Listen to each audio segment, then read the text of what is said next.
ассалому алайкум дӯстони азиз, мухлисон ва ҳаводорони футзал, онҳое ки ин шабу рӯз рақобатҳои финалии Суперлигаи Тоҷикистонро бо иштироки дастаҳои Сорокомпания ва Истиқлол ки ҳарду ҳам аз душанбе ҳастанд пайгир мебошанд. Ва инак баъд аз гузашти ду бозӣ як ҳафта, инак бозии финалӣ, яъне ду бозии дигари финалӣ имрӯз ва пагоҳ дар маҷмаи варзишии кумитаи андози шаҳри Душанбе баргузор мешавад ва боз ҳам Сорокомпания ва Истиқлол бо ҳам рӯбарӯ мешаванд. ёдовар мешавем ки ҳафтаи пеш дастаҳо дар кохи олимпи шаҳри Душанбе ду бозӣ баргузор карданд ва дар бозии аввал дастаи Сорокомпания бо ҳисоби 1-0 ғалаба ба даст овард ва дар бозии дуюм бошад тими Истиқлол аз рӯи зарбаҳои пеналти бо ҳисоби 5-4 ғалаба ба даст овард ва ҳамин тавр шумораи пирӯзиҳо баробар шуданд дар финали Суперлигаи Тоҷикистон ва акнун имрӯзу пагоҳ боз мебинем ки кадом даста ғалаба ба даст меоваранд ва кадом даста метавонад ба унвони қаҳрамонӣ дар мавсими имсолаи Суперлигаи Тоҷикистон мушарраф шавад. имрӯз албатта майдон ҳам қариб молу-моли мухлисон аст. шумораи зиёди мухлисонро дидан мумкин аст. ба тамошои ин бозӣ омаданд ва гузашта аз ин шабакаи мо ҳам шабакаи варзиш ҳоло тасмим гирифт ки боз ҳам гузориши мустақими худро аз бозии ниҳоӣ, бозии ҳассоси дастаҳо манзури шумо кунад, яъне ба таври мустақим, ва умедвор ҳастем ки бозии тимҳо ки воқеан ҳам имсол ин ду даста як натиҷаи беҳамто нишон доданд. ҳарчанд дар ҷадвали мусобиқа Истиқлол пешсаф шуд, Сорокомпания мақоми дуюмро ба даст овард, вале баъд аз тай кардани бозиҳои плей-офф ин ду даста боз ҳам ба финал омаданд ва акнун барои ба даст овардани унвони чемпиони медали тилло дар мавсими имсолаи мусобиқаи қаҳрамонии футзали кишвар талош хоҳанд кард. хуб, ҳама чиз омода аст барои шурӯи ин рақобат ва бубинед ки кӯдакону наврасон, тамоми ҳаводорони футбол имрӯз ба ин майдон омаданд, зеро воқеан ҳам футзал вақтҳои охир, солҳои охир дар кишварамон хеле рушди зиёд карда истодааст ва тими миллӣ ҳам умедвор ҳастем ки дар бозиҳои минбаъда, дар солҳои минбаъда ба натиҷаҳои баланд даст меёбанд. хуб, аслан дар мавриди тими Сорокомпания ҳарф бизанем. ин даста солҳои охир воқеан ҳам дар чемпионати Тоҷикистон байни дастаҳои футзал яке аз тимҳои пурқувват буд ва ҳамеша барои унвони чемпионӣ талош мекард ва чанд сол пештар ҳарифи асосии дастаи Сорокомпания ин тими Сипари шаҳри Хуҷанд буд, вале мутаассифона дастаи Сипар аз байн рафт ва барои дастаи Сорокомпания тими Истиқлол рақиби асосӣ шуд. дастаи футзали Истиқлол ҳам тими навтаъсис аст, бинандаи азиз, ки давоми инак чанд соли охир фаъолият карда истодааст ва ҳоло даста акнун барои унвони қаҳрамонӣ талош мекунад ки ин бори аввал аст баъд аз таъсисёбии дастаи футзали Истиқлол. ҳама чиз омода аст, бинандаи азиз.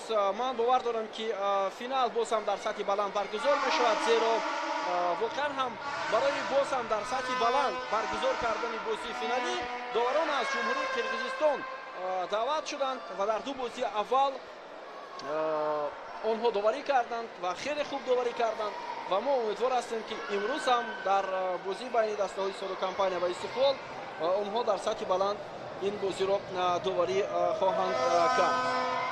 ва дақиқаи ба шумор боқӣ мондааст то вуруди дастаҳо ба ин майдон ва ҳатто бонувон ҳам, бинандаи азиз, новобаста аз ҳама мушкилиҳои хонаводагӣ имрӯз омаданд ба хотири дастгирии дастаҳо барои тамошои бозии зебои футзал ва мо умедвор ҳастем ки воқеан ҳам бозигарони дастаҳои Истиқлол ва Сорокомпания як шугӯу шаҳомати бозиро дар майдон барои мо шумо манзур мекунанд. албатта оҳиста-оҳиста ҳам дар майдонҳои муҳташами футболи кишвар, футзали кишвар бонувон ҳам ҷалб мешаванд. ин бисёр як пешрафти хеле назаррас аст ки таваҷҷӯҳи бонувон ҳам, таваҷҷӯҳи занҳо ҳам ба варзиш ва махсусан футбол хеле ва хеле боло рафта истодааст ва бошад ки толобҳо ҳам пурро аз бонувон бошанд, онҳо ҳам тавонанд ки бо тамошои як бозӣ, бо дастгирии як даста боз ҳам андаке форихбол бошанд аз он корҳое ки дар хонаву дар зиндагӣ анҷом медиҳанд. ва албатта назар ба он бозиҳое ки дар кохи олимп буд, мо имрӯз анбӯҳи зиёди мухлисонро интизор ҳастем дар ин майдон. фикр мекунам ки ин бозӣ ва бозие ки рӯзи дигар баргузор мешавад воқеан ҳам ҳассос ҳастанд бинандаои азиз. барои ҳамин ҳоло аз ҳамаи он нафароне ки ба толон омаданд даъват мекунем ки ба тамошои ин бозӣ оянд ва ин дастаро ва дастаҳои Сорокампания ва Истиқлолро аз наздик дастгирӣ кунанд.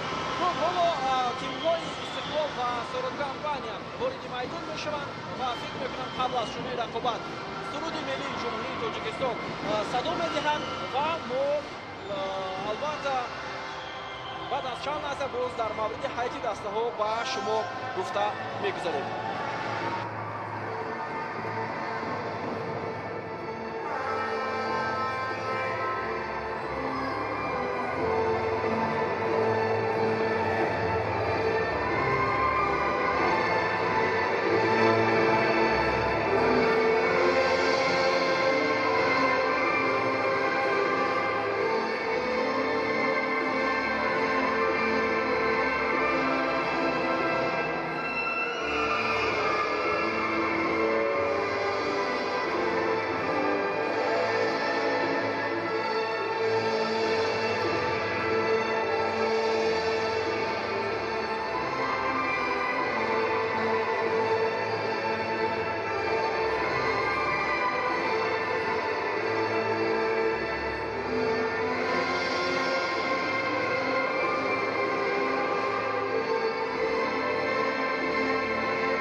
Сорокампания ва Истиқлол ки ҳар ду тим ҳам аз шаҳри Душанбе ҳастанд, ҳамин ҳоло оғоз мешавад ва мо имкон дорем ки шуморо бо ҳайати ҳар дуи дастаҳо ошно кунем. бинандаи азиз, ва сараввал аз ҳайати дастаи Сорокампания шурӯъ мекунем. дарвозабон рақами 2 Хушвақт Исоев, рақами 6 Идрисёров, рақами 7 Муҳаммад Раҷабов, рақами 4 Насим Шарипов, рақами 17 Самандар Ризомов. бозингарони эҳтиётии ин даста Фирӯз Бозмуҳаммадов, рақами 76, рақами 9 хуб Файзали Сардоров, рақами 13 Бахтиёр Солиев, 18 Муҳсин Муҳаммадзода, 99 Дилшод Саломов, рақами 8 Муҳаммад Шарипов ва рақами 10 Бекрӯз Алимаҳмадов. сармураббии ин даста Пайрав Воҳидов аст. хуб, доварон дар бозии имрӯза Каланбек Раимбердиев ва Чингиз Мустафоев ҳарду аз Қирғизистон, Сафаралӣ Маҳмадизода ва Эркин Мадибоев аз Тоҷикистон ҳастанд. хуб, ҳайати дастаи Истиқлол дарвозабон Фирӯзбек Муродов таҳти рақами 2 капитани дастаи Истиқлол аст, рақами 7 Шавкат Алимов, рақами хуб 14 Рустам Ҳамидов, 10 Комрон Алиев, рақами 6 Раҳмонали Шарипов.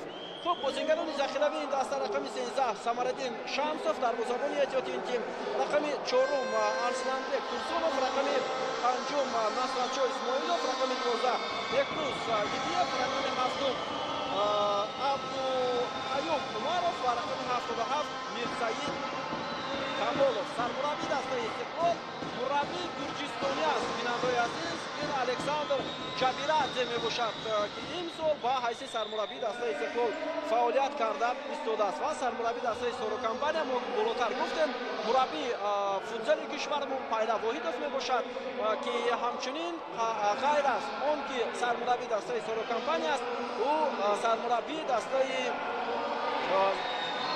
тими миллии футзали Тоҷикистон ҳам мебошад. то ба ҳар ду даста баром мехоҳем ва бозии ҷолибу пурэҳсосро бо иштироки дастаҳои Сорокампания ва Истиқлол хоҳем дид.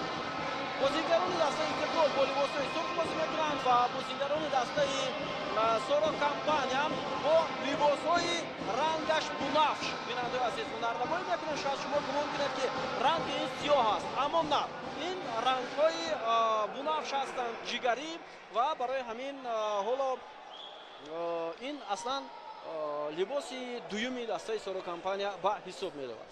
خب حالا بازی از مرکز میدان شروع خواهد شد. همه چیز آماده است گفتیم برای شروع رقابت. یادآور میشیم که هر یک قسم بازی عبارت از 20 دقیقه است و بعد از اون که توپ از میدان بیرون شود یا 1 دقیقه وقت گرفته شود یگان نفر آسیب گیرد وقت باز داشته می شود. برای همین 20 دقیقه بازی میتواند 40 دقیقه ادامه کند، میتواند 35 دقیقه ادامه کند، میتواند 45 دقیقه. و بازی شروع می شود از سوی بازیگران دسته استقلال و آنها زود به حمله میروند. نظر به عموم بازی که قبلا بازیگران تیم استقلال داشتند در مقابل تیم سورا کمپانیا، امروز در پنجگانه اول این دسته حالا تغییرات هست و مخصوصا در حیطی دسته سورا کمپانیا، چونکه ما محمد رجبوف را در دو بازی اول همچون بازیگر اساسی این تیم ندیده بودیم و امروز این بازیگر تحت رقم هفتم به میدان میآید و همراهی او سمندر ریزاموف، ادریس یاروف و یک نفر دیگر نسیم شریپوف. اصلا اینها در بازی گذشته مقابل استقلال از دقیقه اول به میدان نآمده بودند. خب هر دو دسته از لحاظ جسمانی یا به اصطلاح فیزیکی خیلی خوب هستند. من دسته های فوتبال ما هم از این جهت خیلی برتری دارند و برای همین هم ما یک بازی خیلی پر هیجان، پر احساس رو با اشتراک دسته ها خواهیم دید. برای همین مربیان هم بعدا تصمیم میگیرند که در جریان رقابت حتما از بازیگران احتیاطی هم استفاده کنند و ما می‌بینیم که بسیاری از مربیان یک وضعیت بسیار خوفناک و فیروز مرودوف اولین حمله دسته سورا کمپانیا رو برمیگرداند و ضربه ای رو که حالا می‌بینید بیننده عزیز بسیار خوفناک بود برای دروازه‌بان استقلال و ادریس یاروف این ضربه رو اجرا کرده توانست. و بعضی از مربیان بازیگران را یک نفری عوض میکنند، ولی بعضی از مربیان اگر ذخیره بسیار خوب داشته باشند یک بار 4 بازیگر میدان را عوض میکنند. مثلا در تیم ملی ما هم همین گونه حالت خیلی زیاد است. ولی وابسته به آنکه حالا در ذخیره مثلا استقلال شاید 4 بازیگر اساسی که در یک ساعت بازی کننده باشد، بیشتر جبیر عزیز در بازی گذشته یک بازیگر را به میدان میآورد و حالا باشد در سورا کمپانیا این چیز برعکس است. بعضی وقت یک بار 4 بازیگر عوض می شود. حالا اولین خطا و اون هم از سوی بازیگری دسته استقلال شوکت حلیموف انجام می شود بیننده عزیز و مقابل ادریس یاروف همین حالا شوکت حلیموف پایده بازی را ویران کرد و اولین فول هم حالا به قید گرفته می شود. یک چیزی دیگر رو در فوتزال که معمول است بیننده عزیز خاطررسانی میکنیم که هر زمانی که یک دسته 5 مرتبه قاعده بازی رو ویران میکنه و مرتبه ششم حتما ضربه دبل پنالتی است. برای همین دسته ها بیشتر کوشش میکنند که در قسم اول در یک قسم دوم کمتر این کار رو انجام دهند. حالا چی اشاره میشود از سوی دوور رستم حمیدوف الکه عوض شد، شوکت حلیموف هم عوض شد، ولی با جای اونها دو بازیگر به میدان آمد.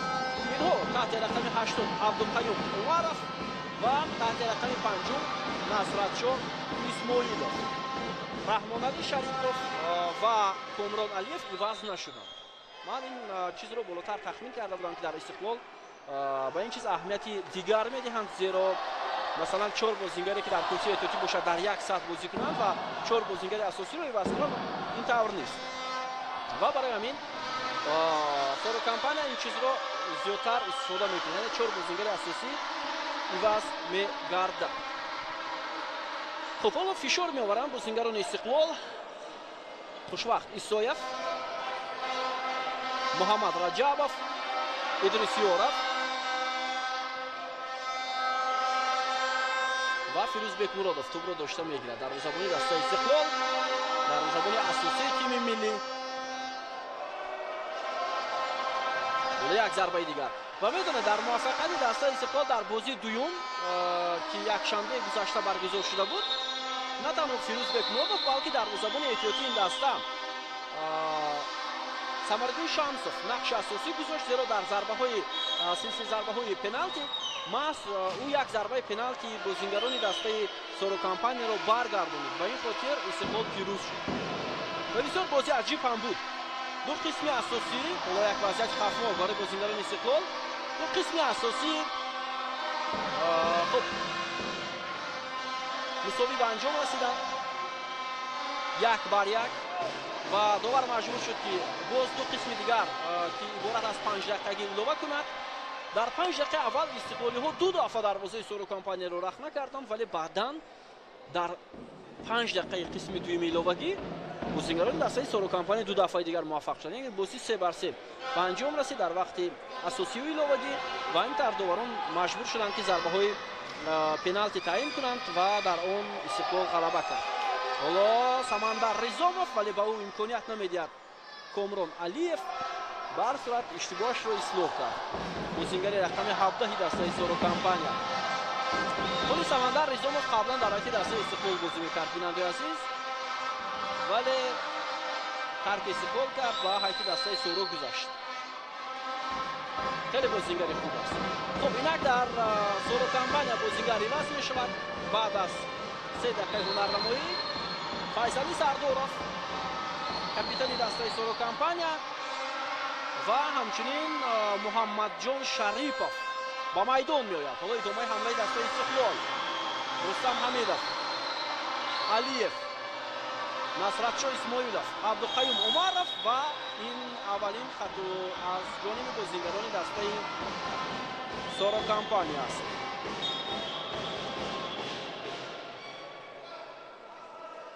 ادریس یوروف با خطاگیری داد و زود بازیگران دسته استقلال توپ را به بازی درآوردند. پس فیروز بکمرودوف ولی اینجا بازیگران سورو با حمله میروند و باز یک خطای دیگر از سوی بازیگران استقلال مقابل محمد جان شریفov انجام می شود و در این لحظه رستم حمیدov غیر قاعده بازی کرد. دو بازی گذشته نشان داد که میان سوروکامپانی و استقلال گل‌های کم به قید گرفته میشوند. در بازی اول 1-0 بود. در بازی دوم اگر اون قسم اساسی رو توجه کنیم 1-1 بود، ولی بعدا در دقیقه علاوگی دسته ها باز دو دفعگی دروازه همدیگر رو رخ نکردند.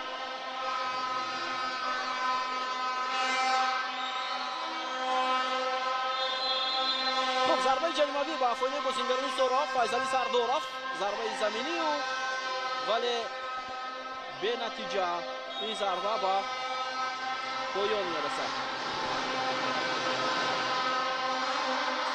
پرتاب خیلی بلند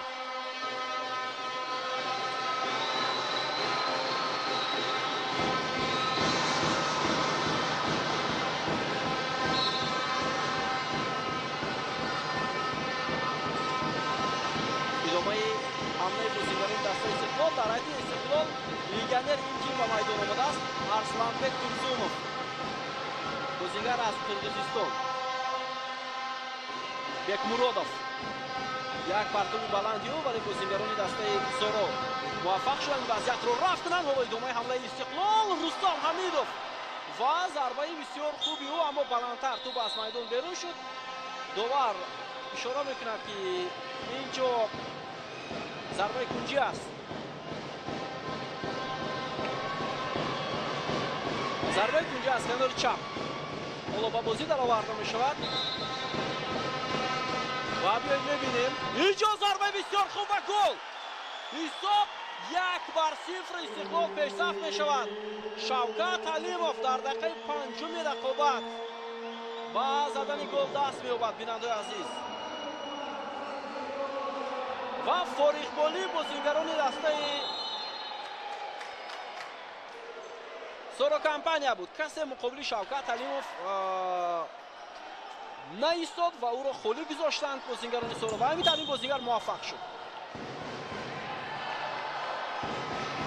در دقیقه 5 شوکت علیموف موفق شد.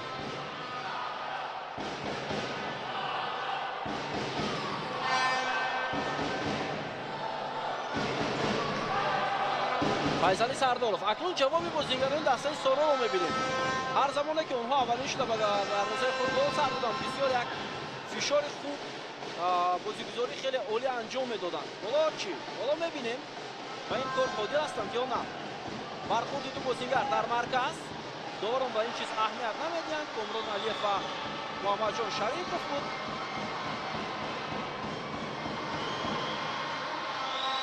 ҳоло танҳо бинандаи азиз аз шурӯи рақобати дастаҳо 5 дақиқа сипарӣ шудааст. мо шуморо 15 дақиқаи дигар дар пеш аст. вале оғози бисёр бобарор доштанд бозингарони дастаи Истиқлол. Сардоров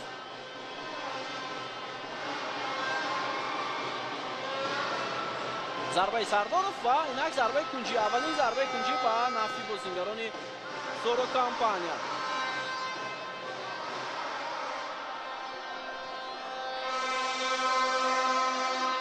خب بیایید الان ببینیم محسن محمدزاده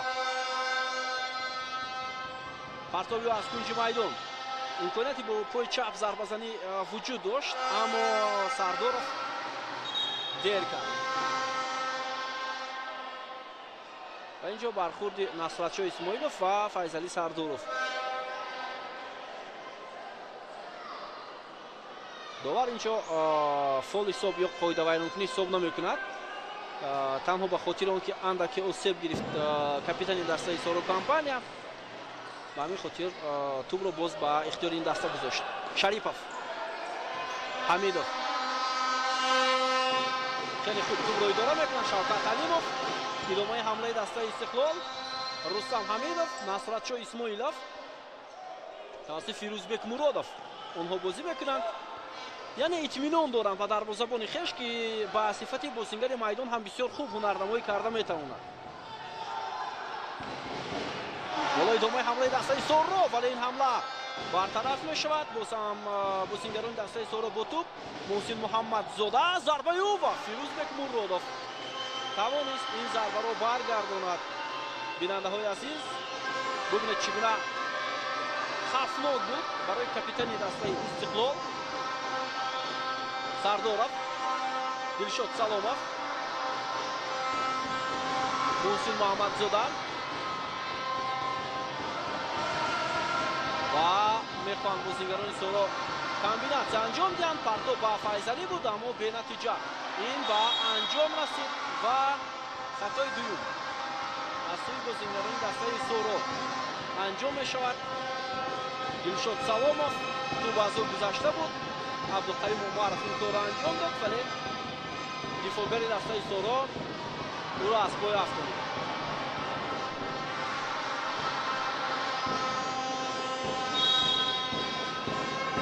боз ҳам тавассути Фирӯзбек Муродов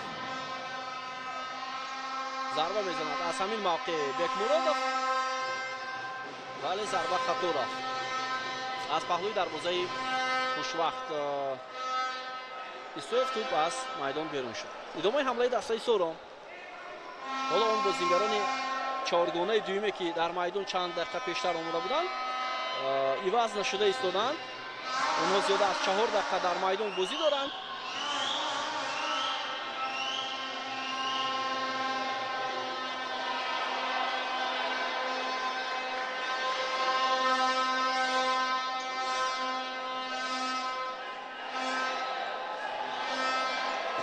Бекмуродов,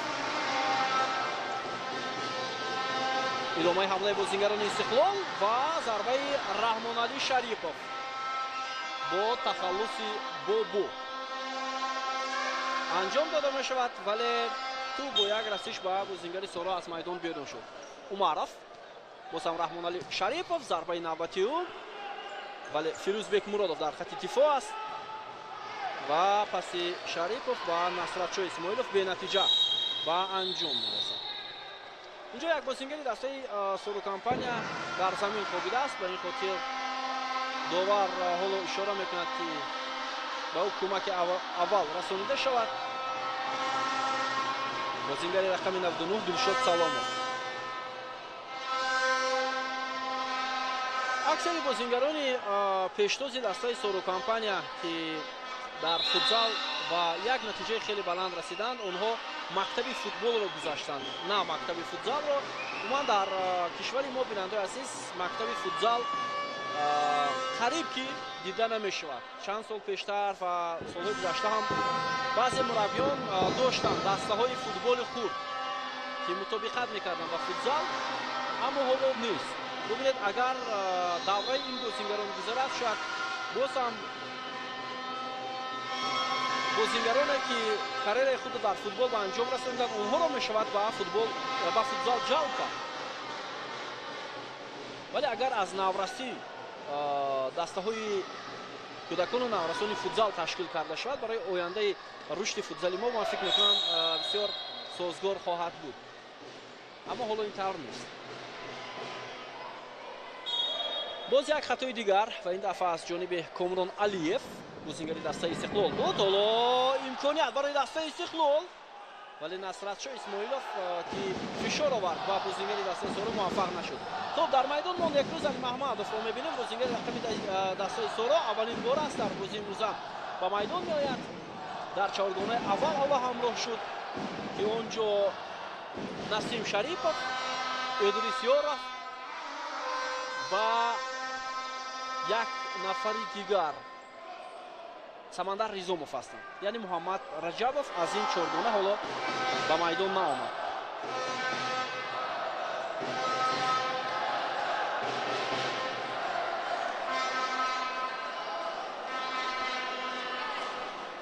солҳои охир ҳамин майдон ҳам барои баргузор кардани бозиҳои чемпионати кишвар оид ба футзал бисёр созгор аст, бисёр хуб аст. ёд дорем ки ҳанӯз 12 сол пештар, агар хато накунам, дар таҷлили ҷашни истиқлолияти кишвар маҳз маҷмӯи варзиши кунтаи андоз ба истифода дода шуд ва солҳои аввал албатта майдони ин толор дигар буд, вале баъдан бознав шуд, яъне паркете ки ҳоло шумо мебинед. вале ин ҳам фикр мекунам то як андоза ҳоло корношоям шудааст, чун мусобиқаи хеле зиёд дар ин ҷо баргузор карда мешавад. бархурди дифогари дастаи Истиқлол ва ҳамчунин бозингари тими Соро Компания.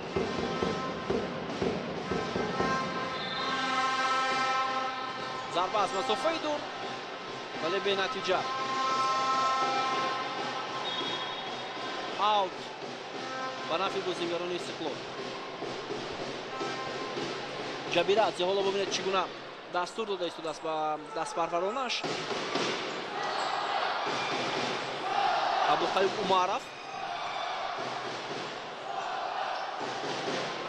имконияти идома додани ҳамла буд, вале бозингарони Истиқлол тӯбро мегиранд, махсусан Комрон Алиев. Арсланбек Турсунов пас ба Абдулқаюм Умаров. Турсунов, Умаров, имконияти зарбазанӣ, ҳоло фурсат барои Истиқлол ва бубинед ки чӣ гуна имконият. Турсунов ду маротиба зарба мезанад ин бозингар, вале тӯб ба бозингарони Соро Компания бармехӯрад.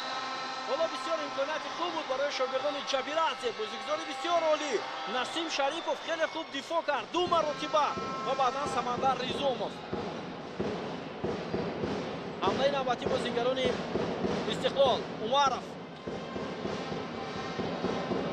Комрон Алиев, зарбаи ва хушвақти Соев, дарвозабони дастаи Соро Компания бисёр олӣ бозӣ кард.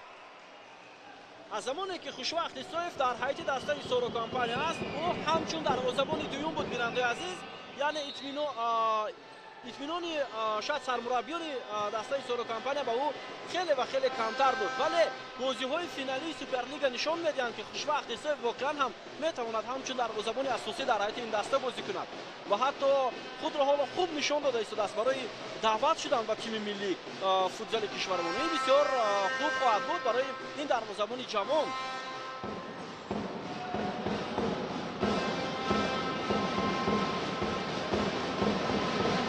Хушвақти Соев ҳам агар мисли Фирӯзбек Муродов бо пой дар майдон бисёр хуб бозӣ кунад ва ба бозингарон кӯмак кунад, ҳамчун бозингари панҷум, ман фикр мекунам Соро боз метавонад пурқувват шавад ва дигар ҳоҷат нест ба даъвати дарвозабони хориҷӣ ки дар Соро дар мавсими имсола маҳз дарвозабони эронӣ фаъолият мекард. аммо бинобар сабабҳои номаълум ӯ аз миёни чемпионат тарки дастаи Сорокомпания кард. Бекмуродов ва иштибоҳ буд. ҳоло идомаи ҳамлаи Сорокомпания, зарбаи Идрисёров ва Пирӯз Бекмуродов хеле хуб ҳунарнамоӣ кард ва ин зарбаро баргардонид. бубинед, Идрис ҳам беист зарбаро иҷро кард ва Фирӯз Бекмуродов бо як маҳорати баланд зарбаи бозигари Соруро баргардонида тавонист. идомаи ҳамлаи дастаи Сору, фурсат барои онҳо, вале муваффақ намешаванд. агар ки чаҳоргонаи дуюм ҳоло ба майдон ояд дар рафи дастаи Сору, бози онҳо куллан дигар мешавад. дар назар дорам Файзали Сардоров, Муҳсин Муҳаммадзода, Муҳаммаҷон Шарипов ва Дилшод Саломов. аммо ҳоло Дилшод Саломов ба майдон наомад, чунки Идрисёров ҳоло дар майдон қарор гирифтааст.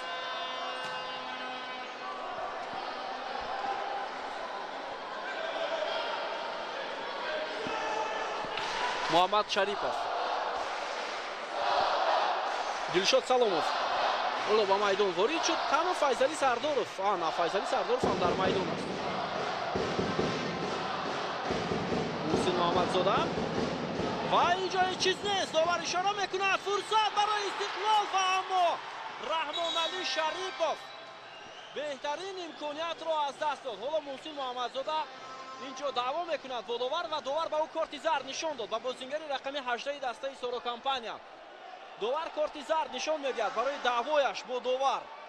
вале бубинед чӣ гуна фурсат буд барои Истиқлол. Раҳмоналӣ Шарипов беҳтарин шонси голзаниро ки бо дарвозабон 1-1 баромад ва ӯро фиреб дод, истифода бурдан натавонист. хеле фурсати хуб буд барои Раҳмоналӣ Шарипов.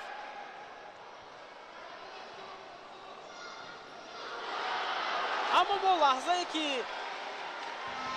бархурди Раҳмоналӣ Шарипов ва ҳамчунин Муҳсин Муҳаммадзодаро хубтар надидем дар ҳолати такрор, чунки даъвои Муҳсин Муҳаммадзода бо доварро тамошо мекардем.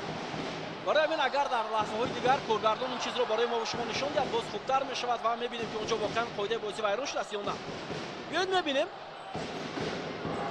инҷо фикр мекунам расиш буд, аммо бозингари дастаи Соро ҳам худро ба замин ҳаво дод замоне ки бозингари Истиқлол ба ӯ расид. ва бисёр ҳолати баҳснок ҳам гуфтан мумкин аст. вале ҳоло як имконияти хуб доштанд бозингарони тими Истиқлол.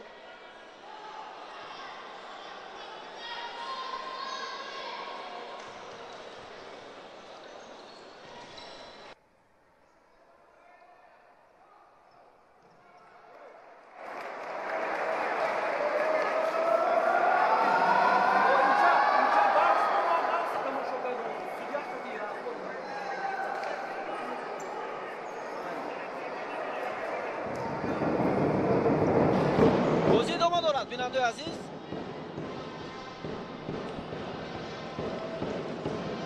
Файзали Сардоров, паси ӯ ба Муҳаммад Шарипов, Дилшод Саломов, Муҳсин Муҳаммадзода ва имкони зарбазанӣ барои ӯ ва Фирӯз Бекмуродов боз ҳам зарбаи бозингарони дастаи Соруро бармегардонад. хеле имконияти қулай буд барои Муҳсин Муҳаммадзода. Шарипов, Фирӯз Бекмуродов аз дарвоза берун омад ва ин ҳолатро бартараф кард. биёед мебинем ба гузариши Муҳсин Муҳаммадзода ва зарбааш ҳам бисёр хуб буд. Муҳаммаҷон Шарипов тасмим гирифт ки пеши чашми дарвозабонро гирад, вале нашуд. маҳорати Фирӯз Бекмуродов воқеан ҳам олӣ аст. аз масофаи дур ба ӯ зарба задан бисёр душвор аст. фурсат барои Файзали Сардоров, маротибаи дуюм зарба мезанад ва боз ҳам омадани Фирӯз Бекмуродов аз дарвоза берун бисёр қулай буд. аксулҳамлаи дастаи Истиқлолро мебинем. инҷо ҳам ҳеҷ чиз нест. довар ба аут ишора мекунад.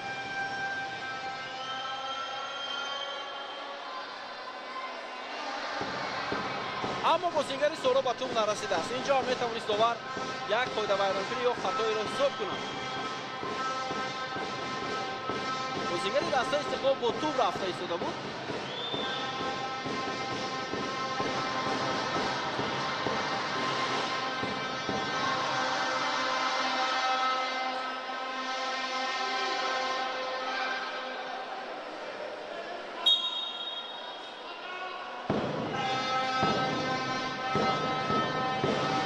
Fayzali Sardorov, Sharipov. Imkoniyat idoma dodani hamla hast. Yak zarbayi digar va bozinggaron Istiqlol barmekhorad. Bozam Muhsin Muhammadzoda va zarbayi bisyor saxti u tu bolotar az darvoza az maydon berun meshavad. idoma hamlayi dastay Istiqlol va injo yak fursati bisyor khub bud baroyi Istiqlol.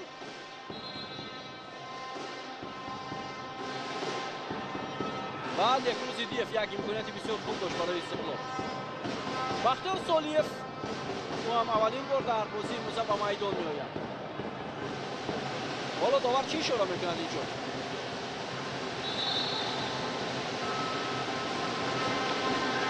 توبروای بازیگران دسته سارا فرصت ادامه دادن حمله بود اما این پاس با فیضلی سرداروف نرسید.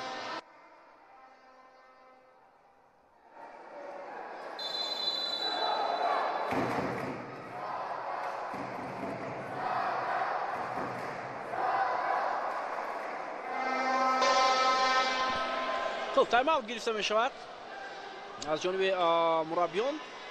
13 دقیقه از آغاز این رقابت سپری شده است و ببینید 13 دقیقه وقتی فوتزال اینک 30 دقیقه دوام کرد. برای همین هر قدری که توپ در بازی باشد دقیقه رفتن میگیرد. هر قدری که اگر پاوزا یا خود توپ از میدان بیرون رفت یا یک نفر رو سیو گرفت دقیقه بازی باز داشته می شود.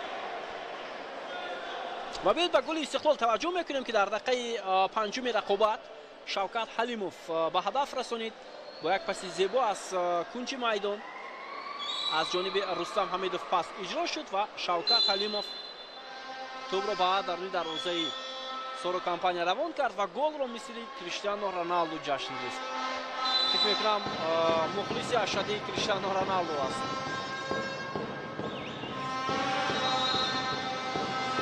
خب با توصیه مربیان حالا دسته ها بازی را آغاز میکنند و خطای یک روز دیف. حالا فیضلی سرداروف ضربه میزند. بسیار شانسی خوب برای سورا. باز هم تیفو میکنند بازیگران دسته استقلال. آنها نمیگذارند که بازیگران تیم سورا ضربه زنند.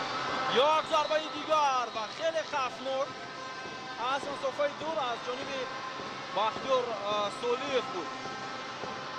ببینید چگونه ضربه خطرناک و فیروز بکمرادوف هم با یک مهارتش جانب توپ حرکت کرد و به توپ رسیده است. شریپوف و سالیف بهترین شانس را از دست می‌دهد.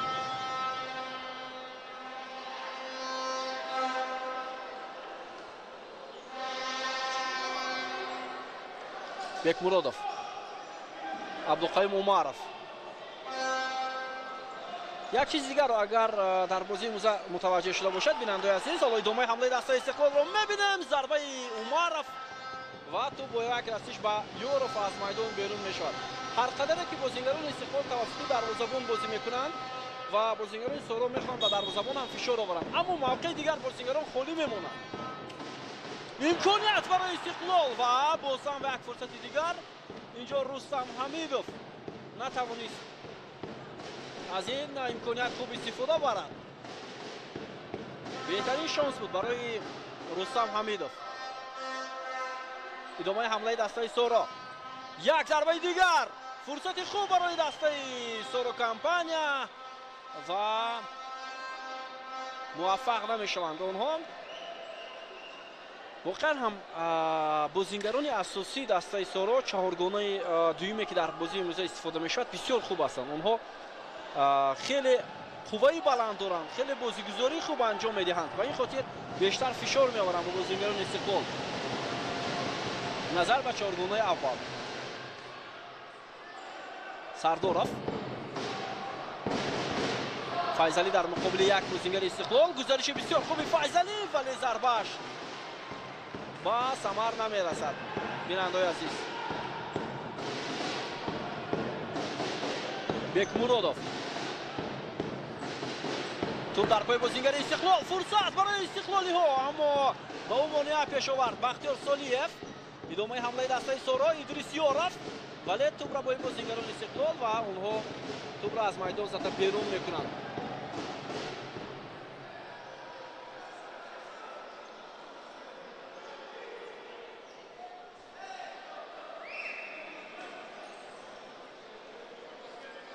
Некрӯз Алимаҳмадов амоло ба майдон омад. мо якбора чаҳоргонаи дуюми дастаи Сороро дар майдон мебинем ва шонси ҳарду даста барои голзанӣ хеле ва хеле зиёд аст. ҳисоби умумии ғалабаҳо дар финал 1-1 аст. барои ҳамин ҳарду даста кӯшиш мекунанд ки дар бозии имрӯза ғалаба кунанд. зарбаи Бекмуродов ва хато.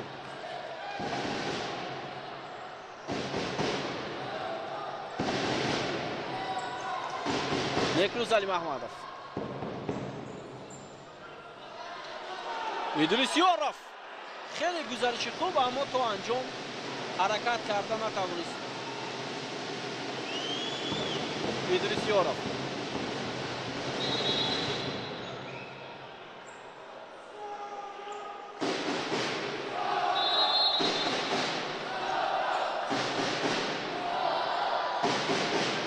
Умаров. ва аут ва фоидаи бозингарони дастаи Истиқлол.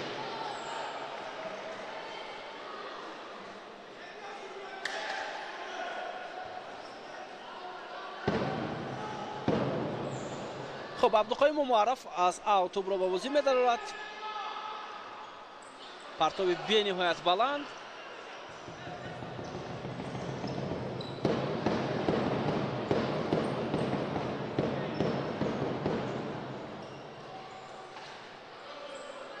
امکانیت ادامه دادن حمله برای بازیگران دسته سورا وجود دارد و یک رسش عمرов باعث بران شد که نیکروز علیمحمدов از میدان از پای افتاد و ضربه جریموی بود با فایده سورا.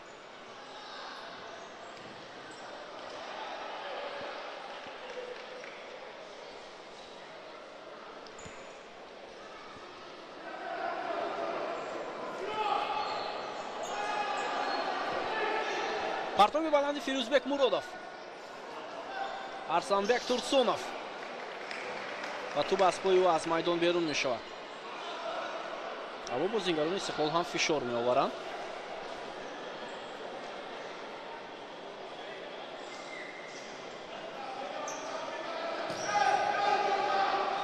ҳамла идома мекунад аз ҷониби бозингарони тими Соро.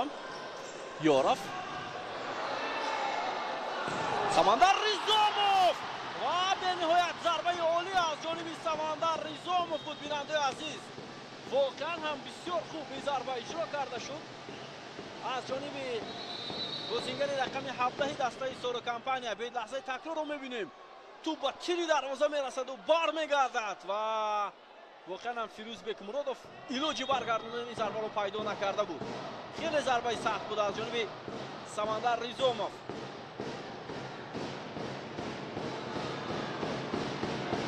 идомаи ҳамлаи дастаи Соро, вале бидуни пас Бахтиёр Солиев ҳамларо идома медиҳад.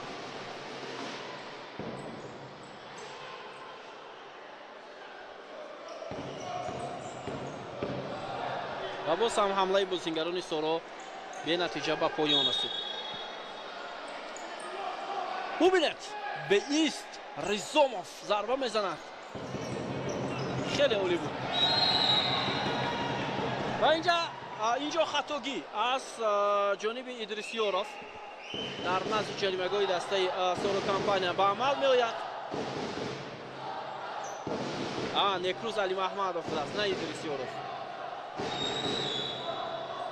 ҳоло беҳтарин имконият. умед мебинем шояд бозигузорӣ мекунанд бозингарони тими Истиқлол. зарба зада мешавад, аммо бенатиҷа се бозингари дастаи Соро ҳоло ба ҳамла меравад, вале хато кард Солиев. бозингари Истиқлол ҳам муваффақ шуда натавонист ва ҳамлаи Соро компания ҳам бенатиҷа ба анҷом расид.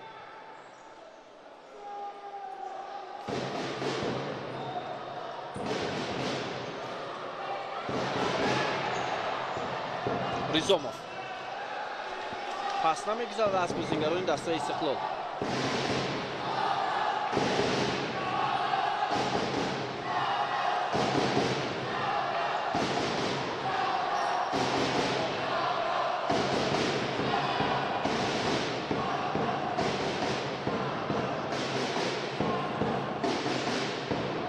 муҳсин муҳаммадзода, легионери эронии дастаи Соро компания. Dilshod Salomov.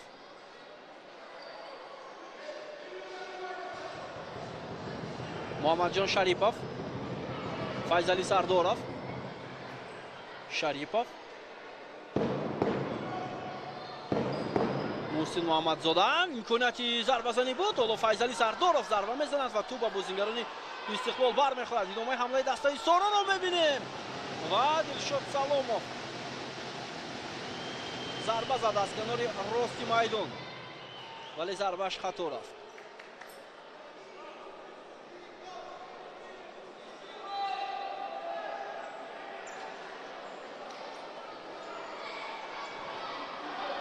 علیموف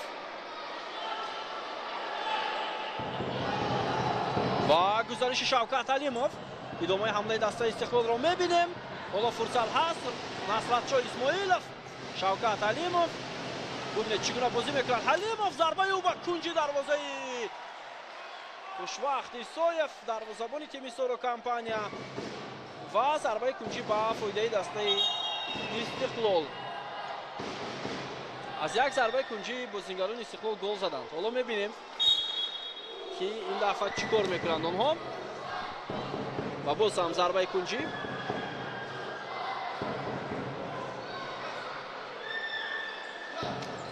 پرتاب نوبتی و بسیار خطرناک بود.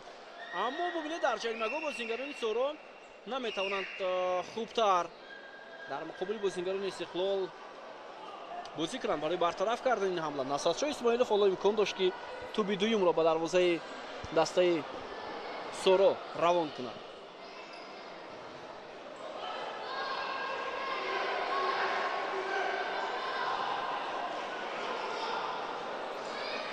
فایزلی سردورov.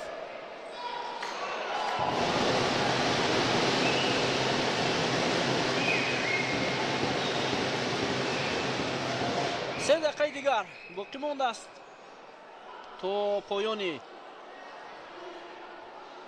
بازی دسته های تا پایان نیمه اولی بازی دسته های استقلال و سورو کمپانیا. فرصت برای دسته استقلال و اما موقعیت برای رستم حمیدوف از کنار چپ کمتر بود و اینچنین با پای چپ ضربه زد.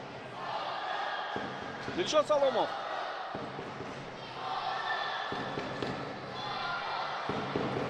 ادامه حمله دسته سورو.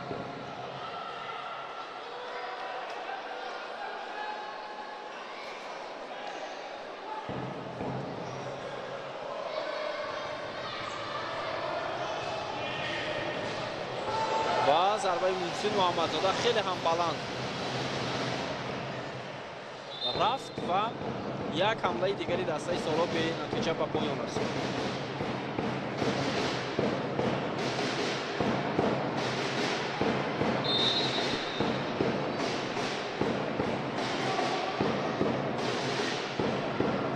رامونعلی شریفوف، کامران علیف، بازیگران دسته استقلال به حمله میروند. رستم حمیدوف با توپ.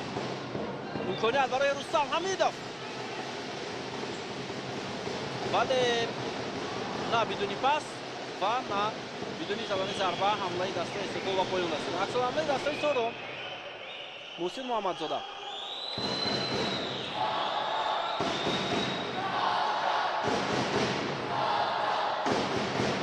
توپ را از او میگیرد رامونعلی شریفوف. پاس به رامونعلی شریفوف بسیار عالی ارسال توپ به کنار ولی حمله دسته استقلال به نتیجه به انجام رسید.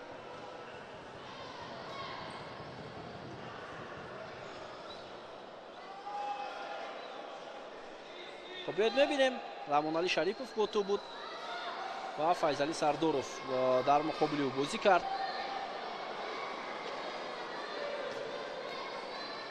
معلوم میشد که اندکی جراحت برداشته است بازیگر تیم استقلال.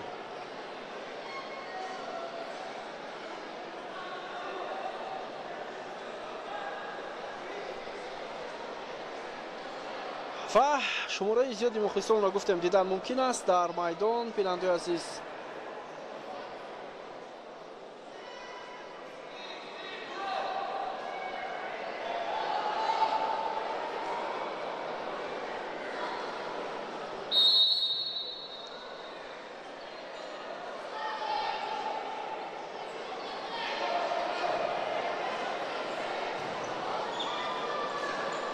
исмоилов муқобили файзали сардоров ва довар ишора мекард ки бозӣ идома дорад.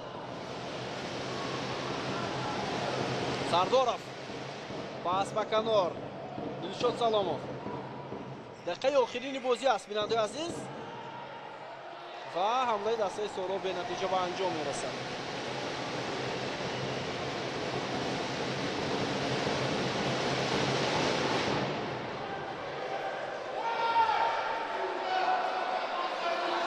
абдуқайюм умаров фурсат буд барои дастаи Истиқлол, вале бо пои рост умаров зарба зад ки тӯб аз паҳлӯи дарвоза берун шуд.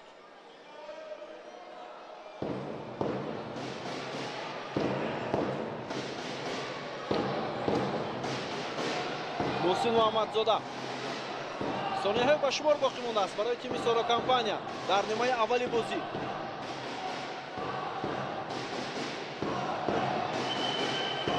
муҳсин муҳаммадзода зарбаи бисёр хавфнок буд. сараввал Фирӯзбек Муродов зарбаро баргардонид, вале баъдан бисёр ҳолати хавфнок ба миён омад. рақобат бо иштироки дастаҳо барои ба даст овардани тӯб ва ин дафъа Ҳамидов талош кард ва ӯ Файзали Сардоровро аз пой афтонид, агар хато накунам. биёед мебинем. бале инҷо сараввал капитани дастаи Сороро аз пой афтонид ва баъдан тӯбро гирифт. хуб, камтар аз 10 сония дигар боқӣ мондааст бинандаи азиз.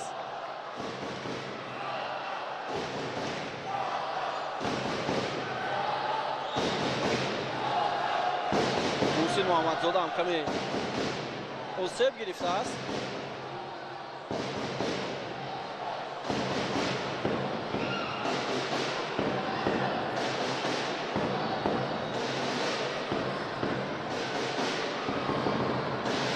хуб, бубинед ҳоло фоида байрам кунем ба фоидаи дастаи Истиқлол аст, агар хато накунам. хуб, 10 сония дигар чӣ кор мекунанд ҳоло бозингарони тими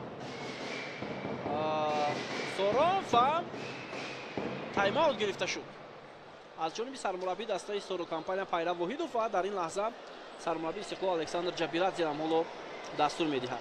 ва фикр мекунам Пайрав Воҳидов шояд як тактикаи махсусеро дар сонияҳои боқимонда барои шогирдонаш гӯяд, чунки дар ин лаҳза муҳим аст ки онҳо дар дақиқаҳои боқимонда аз як комбинатсия истифода кунанд. ҳоло дастур дода истода аз Пайрав Воҳидов ва ҳамчунин Александр Ҷабирадзе ҳам ҳарду дастур дода истоданд ба шогирдони худ.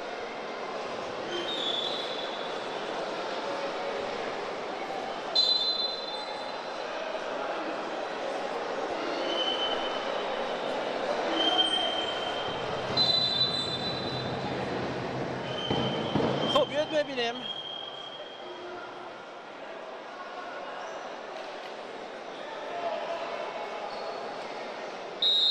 Файзали Сардоров ҳоло зарба заданист,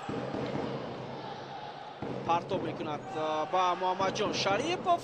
имконият буд барои дастаи Соров, вале Фирӯзбек Муродов тӯбро дошта мегирад ва ҳамин тавр зарбаи хеле сахт иҷро мекунад ва вақтам ба анҷом мерасад. бинандаи азиз, қисми аввали бозӣ миёни дастаҳои Сорокомпания ва Истиқлол бо ҳисоби 1-0 ба фоидаи дастаи Истиқлол ҷамъбаст мешавад. муаллифи ягона гол Шавкат Ҳалимов аст дар дақиқаи панҷуми рақобат. моро тарк накунед ва баъд аз чанд лаҳза бармегардем ба қисми дуюми бозӣ. бо мо бошед.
мешавем ки ин рақобати финалӣ аст ки ҳамин ҳоло дар маҷмӯи кумитаи андози шаҳри душанбе ҷараён дорад ва баъд аз қисми аввал ҳисоб 1-0 ба фоидаи бозингарони Истиқлол аст.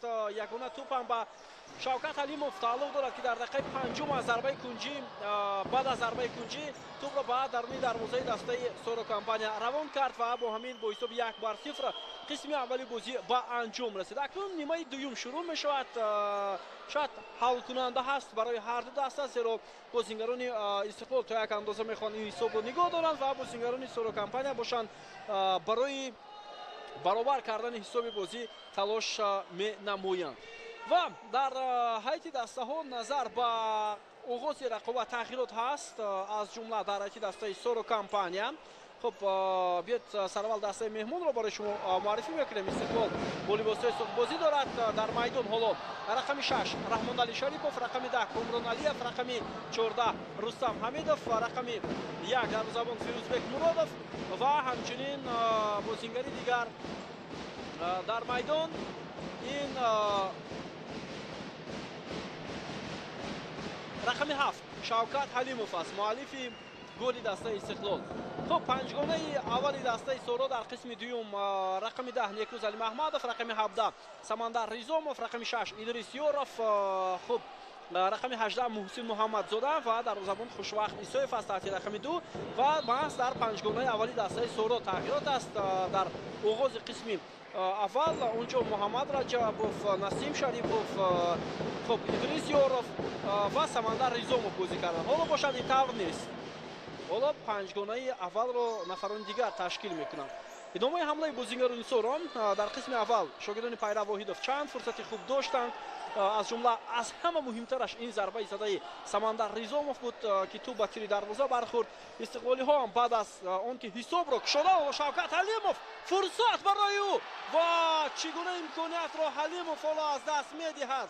در دقیقه 12 در دقیقه 22 رقابت بیننده عزیز و بهترین شانس بود برای بازیگر رقم 7 دسته استقلال. بیاید ببینیم چگونه است. ادریس یوروف میگذارد و دروازه‌بان را فیل میدهد، با پای راست ضربه میزند اما خوشوقت ایسویف ضربه او را برمیگرداند.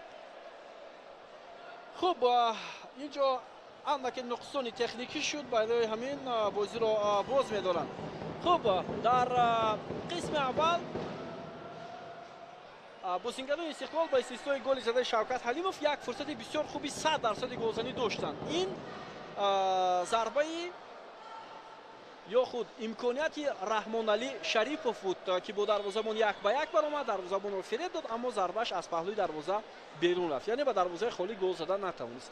این از همه امکانیت خوبی گلزنی بود برای فوتبالبازان دسته استقلال و آنها میتوانستند حساب را افزون کنند ولی موفق نشدند.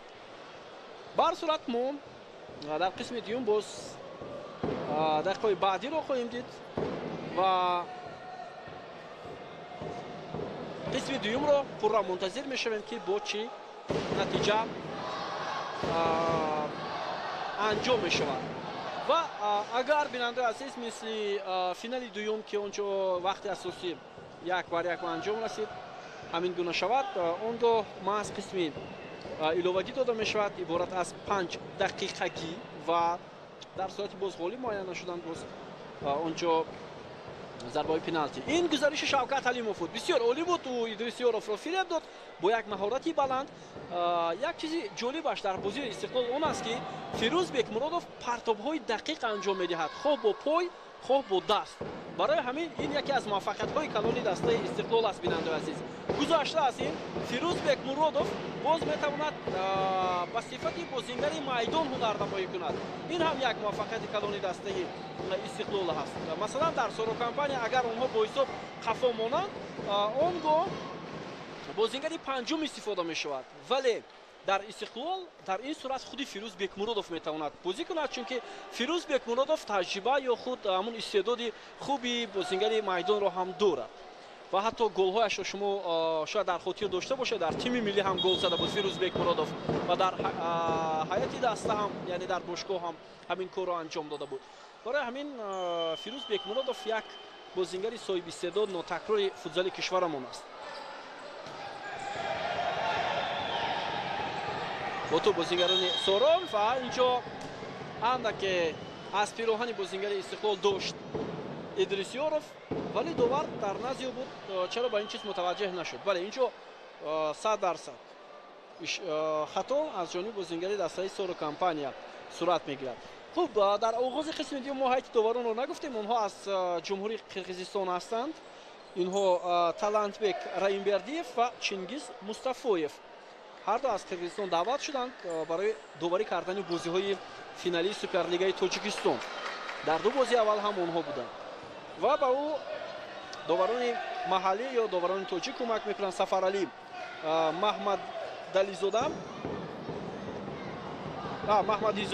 Сафаралӣ Маҳмадизода ва Эркин Матибоев. зарбаи кунҷӣ ба фоидаи дастаи Соро ва туп бармегардад аз назди дарвозаи дастаи Истиқлол ва мавҷи дигари ҳамларо мебинем бо иштироки бозингарони Соро Компания. албатта чунин толорҳое ки барои бозиҳои футзал дар кишвар баргузор карда шаванд солҳои охир хеле зиёд шуда истоданд. агар мо як вазъияти бисёр хафнок дар шаҳри Душанбе ҳамин гуна толорро чанд сол пештар танҳо якта доштем, аз толори кумитаи андоз буд ва баъдан толори мактаби ҷумҳуриявии маҳорати олии варзишӣ дар назди варзишгоҳ он вуҷуд дошт, вале ҳоло хеле зиёд шуданд. масалан кохи олим пайдо шуд дар назди варзишгоҳи марказӣ ки майдони дастаи Истиқлол ҳаст. ин майдон дар худи шаҳри Душанбе ки барои баргузор кардани бозиҳои сатҳи ҷумҳуриявӣ ва ҳатто байналмилалӣ ҳам метавон қайд кард ва аз ҳама муҳимтараш маҷмӯи варзишии обии шаҳри Душанбе ки мо имкони ҳатто мизбонӣ кардани ҷоми Осиёро дорем бо ин гуна толор ва дар дигар минтақаҳои кишвар ҳам ҳастанд, аз ҷумла шаҳри Хуҷанд, қасри варзиши шаҳри Хуҷанд ки яке аз беҳтаринҳо ҳам ҳаст ва маҷмӯи варзиши далерони шаҳри Истаравшан ки бисёр зебо ҳам ҳаст ва онҷо дастаи футзали Истаравшан бозиҳои худро баргузор мекунад. маҷмӯи варзиши Самандари шаҳри Турсунзода ва маҷмӯи варзиши шаҳри Кулу ки он ҳам бисёр хеле хуб метавонад бозиҳоро қабул кунад. чанд сол пештар дастаи футзали Равшан ҳам вуҷуд дошт, вале мутаассифона ин дастаи футзал ҳам барҳам хӯрд ва ин даста метавонист дар ҳамон майдон бозиҳои худро баргузор кунад. идомаи ҳамлаи бозигарони Истиқлол. пас ба марказ Комрон Алиев, Шавкат Ҳалимов, аммо партоби бенатиҷа, яъне партоб саросимавор анҷом шуд ва ба ягон бозингари дигари Истиқлол нарасид. дар асli дастаи Соро ҳоло маҳз ҳамон бозингароне ки метавонанд равиши бозии ин дастаро кулан дигар кунанд ба майдон омаданд. Дилшод Саломов, Бахтиёр Солиев, Муҳаммадҷон Шарипов ва капитани даста Файзалӣ Сардоров. зарбаи Сардоров ва туп ба бозингари Истиқлол бармехӯрад ва аз майдон берун мешавад. зарбаи кунҷӣ барои тими Соро. Дилшод Саломов, партоби ӯ ба Файзалӣ Сардоров ва зарбаи капитани дастаи Соро баландтар аз дарвоза аз майдон берун мешавад. ҳамлаи бозингарони Истиқлол. Умаров ва бисёр зарбаи сахти ӯ бо пои чап, аммо хато меравад.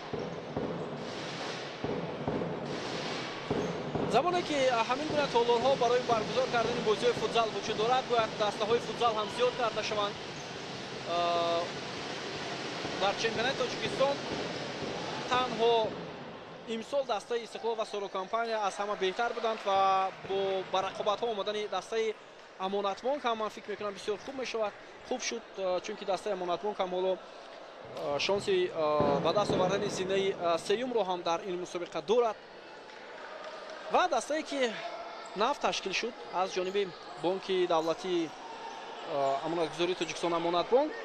хуб, албатта ҳамин гуна корхонаҳои калон, бонкҳои калон агар боз дастаи футзал ташкил кунанд ки нисбат ба футбол масрафи он аз лиҳози молиявӣ камтар ҳам аст, бисёр хуб мешавад. на танҳо дар футзал ва футбол, албатта дар дигар навъҳои варзиш ки дар ҷумҳурии Тоҷикистон он метавонад боз рушд ёбад. Масалан намуди варзиши волейбол дар кишвари мо ҳоло ривоҷ наёфтааст ва бисёр зарбаи сахти дарвозабони Истиқлол ва дарвозабони Сорокомпания онро бармегардонад.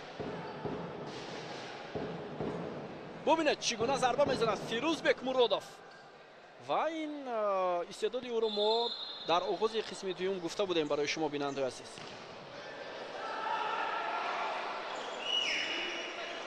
партоби хеле баланд ва имконияти хуб буд барои бозингари Нисорро. зарба мезанад, зада мешавад, аммо бенатиҷа. акнун ҳамлаи дастаи Истиқлолро мебинем. Умаров вале Файзали Сардоров тӯбро мегирад. идомаи ҳамлаи дастаи Истиқлол ва ба капитани дастаи Сорокомпания ҳам шонс дода намешавад.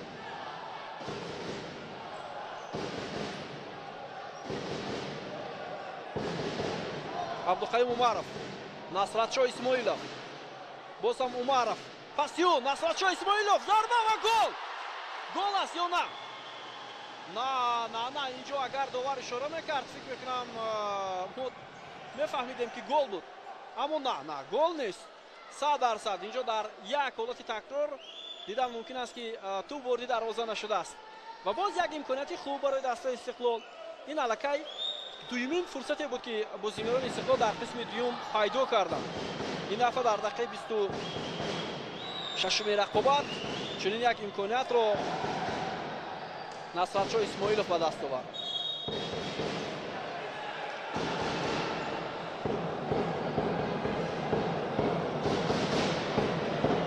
эътибор дигар мебинем ба ин бархӯрде ки бошо ки Абдуқаим Умаров ва бозингари Соро буд.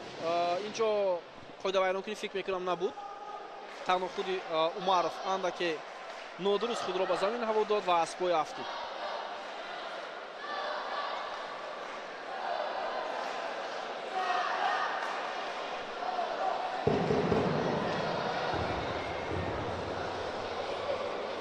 خب حالا رستم حمیدوف آمادگی دارد برای با میدان برآمدن.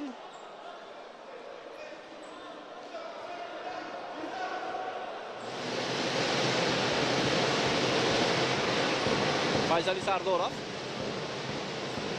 ادامه حمله دسته سورокомпания و محسن محمدزاده بود. جو پاس زود با کامران علیف اجرا می شود اما او نمیتواند حمله رو ادامه دهد چون در روبرویش فیضلی سردارов کاپیتانی دسته سورокомпания قرار گرفت. یعنی او هم تا یک اندازه مانع پیش آورد و حمله بازیگر استقلال. سردارов بازی در قسم دوم بازم پرهیجان پرشدت جریان گرفته شده است و فیضلی سردارов میدان رو عوض میکند.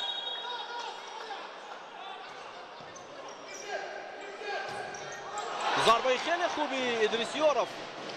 اگر اندکی نیکروز علی محمدов با توپ میرسید شاید برای دروازه‌بان فیروزبک مرودov خیلی مشکل میافتاد.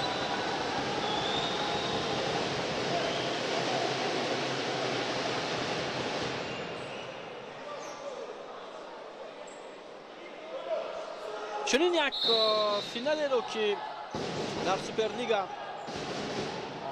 بیشتر یک گل و بازی پرشدت بدون گل‌های زیاد رو ما البته باری اول می‌بینیم. قبلا با اشتراک دسته‌های سورو سپر بود ولی اونجا گل‌های زیاد هم با قید گرفته شدن در یک بازی. یعنی معلوم می‌شود که قدرت هر دوی تیم برابر است. ادامه حمله دسته استقلال. ضربه حمیدوف و توپ با پهلوی دروازه دسته سورو بر می‌خورد. اینجا یک فول با قید گرفته میشد به خاطر اون که توپ به دست بازیگر دسته سورو رسید ولی توپ در پای بازیگر استقلال بود و این خاطر داور بازی رو باز نداشت. این سومین فرصت در قسم دوم تنها برای بازیگران استقلال است. سومین فرصتی که اون میتوانست با گل انجام یابد.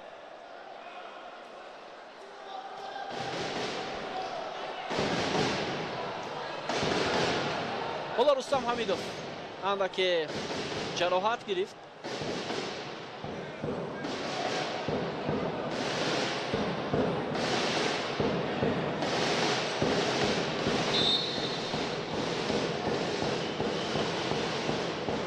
Bekmurodov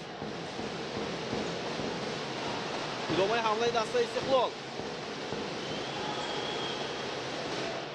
Некру Зидиев ҳам ба майдон омад. ӯ ҳам мисли Шавкат Алимов ва ҳамчунин Абдулқаим Умаров бо пои чап бозӣ мекунад. бозигар таҳти рақами 12 аст.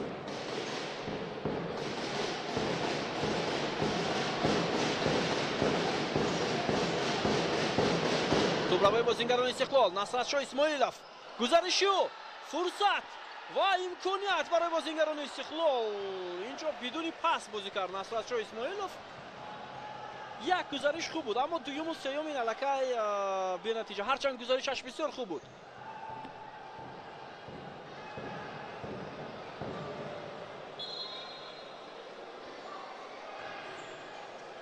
зарбаи кунҷи бенатиҷа барои бозингарони Истиқлол ҷамъбаст шуд. ва боз ҳам тӯбравои бозингарони тими Истиқлол. Комрон Алиев пас ба канор. Исмоилов зарбаи Насратшоҳ Исмоилов аз паҳлӯи дарвозаи дастаи Соро аз майдон берун мешавад. гузариши Комрон Алиев ҳам бисёр хуб, вале боз ҳам бидуни пас бозӣ кард Насратшоҳ Исмоилов. ду варианти дигар вуҷуд дошт. ва довар бубинед чӣ гуна акнун дар ин ҳолат довар садои штакашро баланд мекунад, ба хотири он ки қаблан қоидавайронкунӣ набуд воқеан ҳам ва зуд Файзали Сардоров аз ҷой бархест. аммо ҳоло бошад бале инҷо бархест ва ҳоло бошад 100%. он ҷо ҳам будааст, яъне имконияти аввалие ки худи Файзали Сардоров барои дасташ ба миён оварда буд, он ҷо ҳам дар муқобили Файзали Сардоров дидем ки расиш буд аз ҷониби бозингари Истиқлол, вале довар маҳз ба фурсати дуюм таваҷҷӯҳ кард ки кори дуруст ҳам кард. довар бисёр бо диққат лаҳзаҳои бархӯрдро бо иштироки бозингарон пайхас карда истодааст. нофаҳмии Шавкат Алимов ва Файзали Сардоров.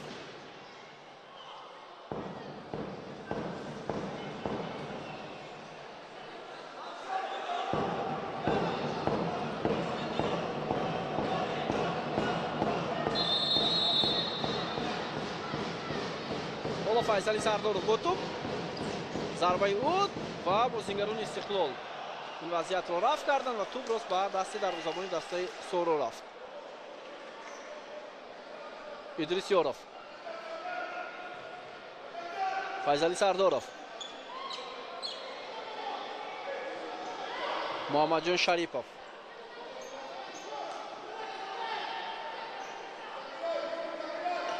ва гузариши хуби Файзали Сардоров, аммо зарбаро Фирӯзбек Муродов бартараф мекунад. бубинед чӣ гуна гузариши олӣ дошт капитани дастаи Соро компания, воқеан ҳам бисёр олӣ буд ва Комрон Алиевро фиреб дод Файзали Сардоров. ҳоло идомаи ҳамлаи дастаи Соро, вале зарбаи Сардоров болотар аз дарвоза аз майдон берун мешавад.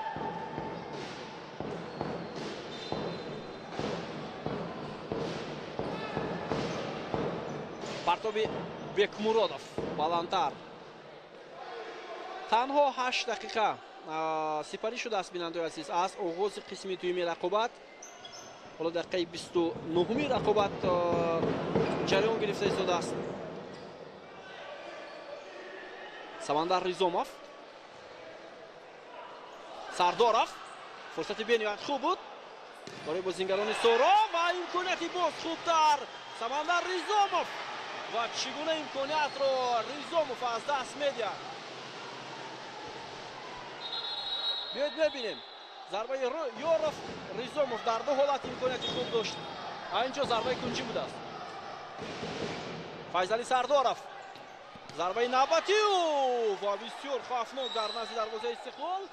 боз ҳам зарбаи кунҷӣ. Ёров ин дафъа зарба мезанад.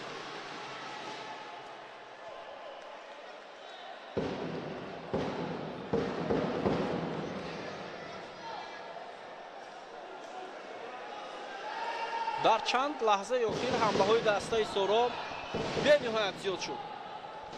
онҳо хеле зиёд фишор меоваранд.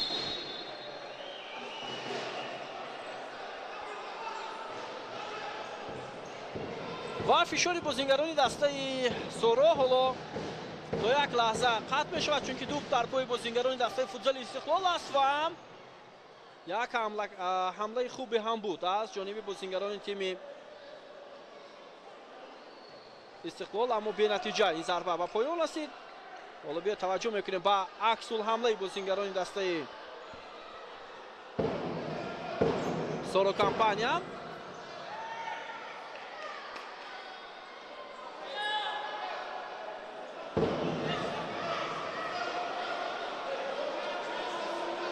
аут ба нафи онҳо.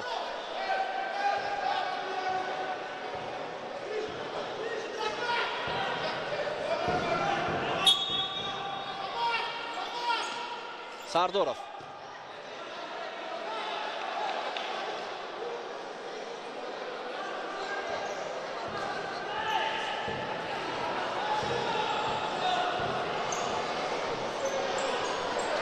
идомаи ҳамлаи бозингарони тими Соро Компания.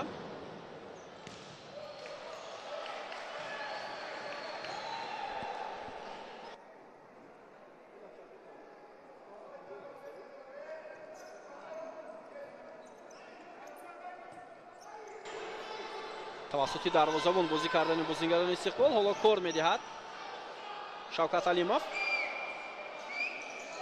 Арсланбек Турсунов.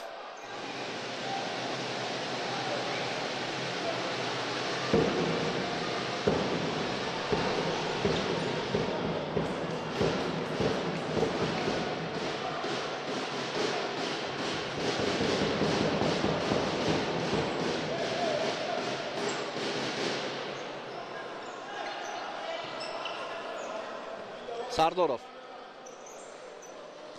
Дилшод Саломов. гузариши ӯ аммо бенатиҷа.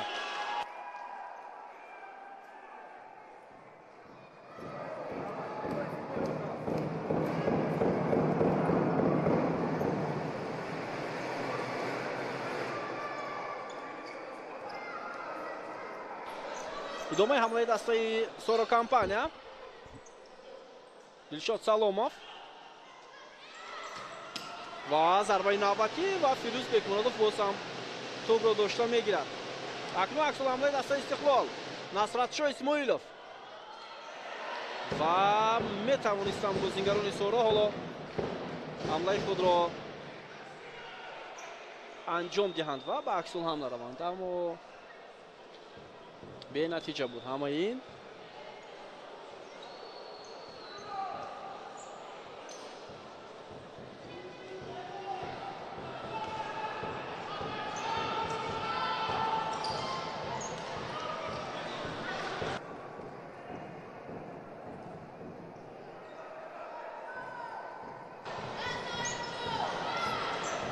Дилшод Саломов ҳоло ба майдон омад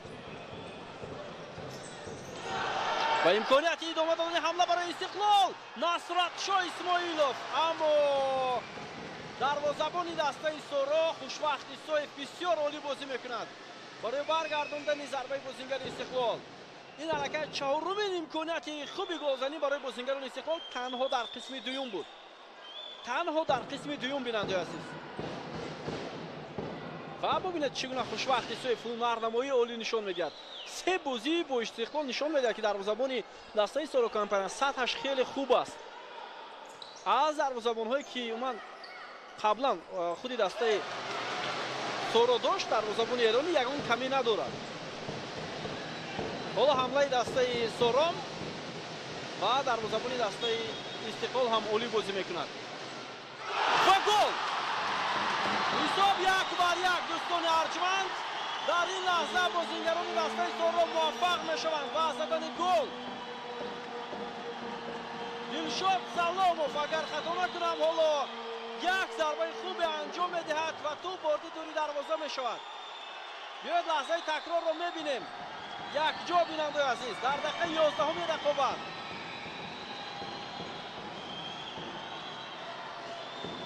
партов аз кунҷи майдон ва бо як расиш ба дарвоза бон ворди тури дарвоза шуд. ҳисоб 1-1. Дилшод Саломов موفق می شود، اما تو به دروازه‌بان هم رسید و در قسم دوم در دقیقه 11 حساب را برابر کردن بازیگران سورو کمپانیا.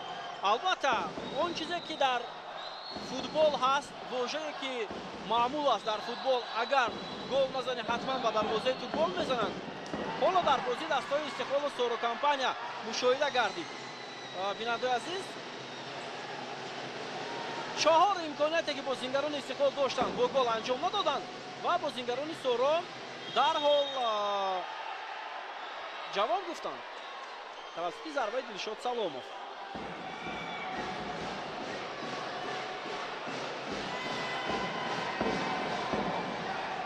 حالا دعوا میکنن بازیگران سورو کمپانیا با داور که چرا در این لحظه ضربه جریمه‌ای داد با فایده دستای استقلال. بیاید میبینیم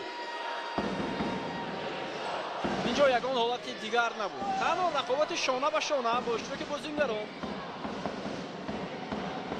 حالا ضربه جریمه برعکس داده شد، برعکس با فایده دسته سورو بود است، یعنی برای نیرنگ بازی شد داور اینجا ضربه جریمه‌ای داد یا نافهم است این حالت.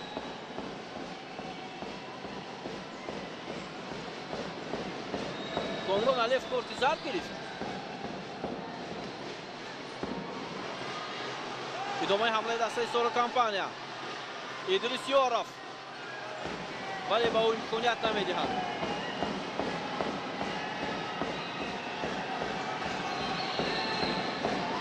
یک ضربه دیگر از مسافه دور و باز هم ضربه دیگر و این ادریس یاروف بود. داور اینجا اشاره میکرد که توپ از میدان بیرون رفته بود، بعدا ادریس یاروف ضربه زد.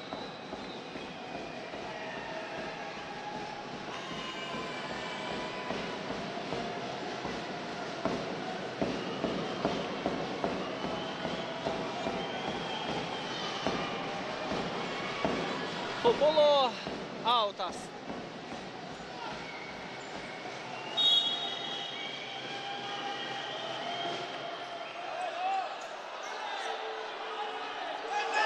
اشتباه میکنند رستم حمیدوف و اوت بازم با فایده بازیگران استقلال.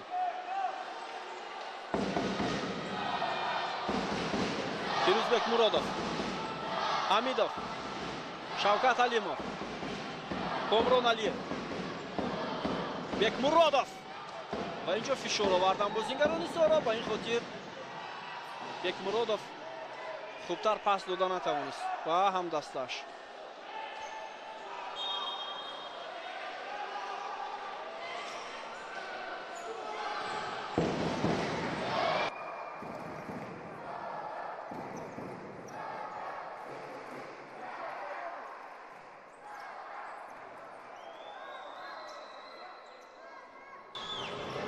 باز هم پرتاب‌های هوایی یا خود اون چیزهایی که بازیگران دسته سورو انجام میدهند به نتیجه به پایان میرسد. ادامه حمله دسته سورو، فرصت فیضلی سرداروف، اما با او مانع پیش می آورد کامران علیف. بهترین فرصت بود برای فیضلی سرداروف کاپیتان دسته سورو کمپانیا. ببینید چگونه توپ را گرفت، دو نفر رو فریب داد، ضربه زد، اما یک حرکت کامران علیف حالا این حمله را برباد داد. کاپیتان دسته سورو کمپانیا اندکی آسیب گرفته است، حالا با کمک طبیبان نیاز دارد. با او کمک داور رسانده می شود بازی را ادامه میدهد یا نه حالا وقت نشان میدهد. شاید آسیب جدی گرفت فیضلی سرداروف و معلوم می شود که آسیبش جدی است. بیننده عزیز بیاید ببینیم که از اشتباه بازیگران دسته استقلال استفاده کردن بازیگران تیم سورو و اینجا از بوجولک پول آسیب گرفت فیضلی سرداروف. برای همین معلوم نیست که بازی را ادامه داده میتواند یا نه. حالا یک امکانیت بسیار خوب داشتن و اینجا نافهمی میان نکروس علی محمدوف و همچنین بازیگر استقلال. اینجا نکروس رو در میافتد و абдуқаюм умаров. Инҷо фикр мекунам даштном дод бозингари дастаи Истиқлол ба Некрус Али Маҳмадов, вагарна ӯ бисёр ба хашм омад ва ғазаболуд буд. яъне инҷо чизе даштном дод, агар хато накунам, бозингари дастаи Истиқлол. ба ҳамин хотир Некрус Али Маҳмадов ҳоло дарафтод ба бозингари дастаи Истиқлол. акнун қарори доваронро мебинем, онҳо ба чӣ қарор меоянд. бубинед, Некрус бисёр ғазаболуд буд ва ӯро ҳатто 2-3 нафар пешроҳашро гирифтанд, вагарна ман намедонистам чӣ мешуд. шояд мо майдони муҳорибаҳои омехтаро медидем дар ҳамин лаҳза. ҳоло биёед акнун мебинем ки доварон чӣ қарор, ба чӣ қарор меоянд.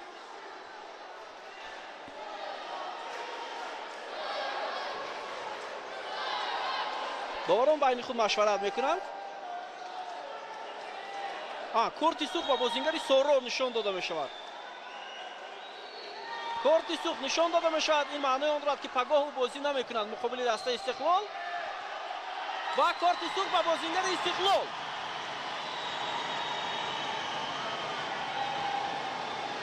ва фикр мекунам ин аз ҳама қарори одилона буд дар ҳамин ҳолат ки ба ҳар ду бозингар довар корти сух нишон дод.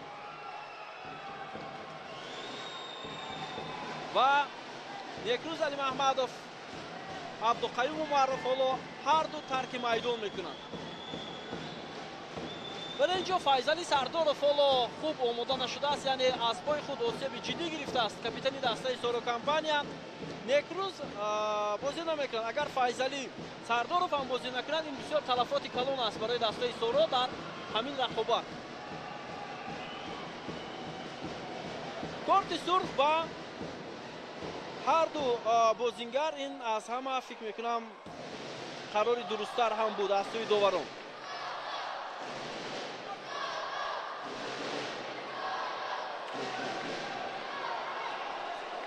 бисёр як нофаҳмӣ хеле дурудароз буд бо иштироки бозингарони ҳар ду даста. инҷо сараввал абдуқаюм умаров ба пои Некрус Али Маҳмадов зад ва баъдан чизе гуфт, агар хато накунам, ки инҷо 2-3 нафар ба ӯро пеши роҳашро гирифтанд. вагарна ман болотар ишора кардам, бисёр дурудароз мешуд муноқиша байни ин ду бозингар. хуб, ҳоло албатта барои ҳар ду даста талафот аст набудани ду бозингари асосӣ, вале барои Соро компания бештар аст, чунки Файзали Сардоров ҳам осеб гирифт. тамошобинони азиз, ҳоло ба майдон омадан аст. дар назди мо аллакай ӯ ҳамроҳи табиб, ҳоло шояд ба ӯ кӯмак расонида истодааст табиб. барои ҳамин ин бисёр талафоти сахт барои дастаи Соро. хуб, зарбаи ҷаримавӣ ба фоидаи дастаи Истиқлол ва бо корти зард албатта Идрис Ёров ҷазо дода мешавад.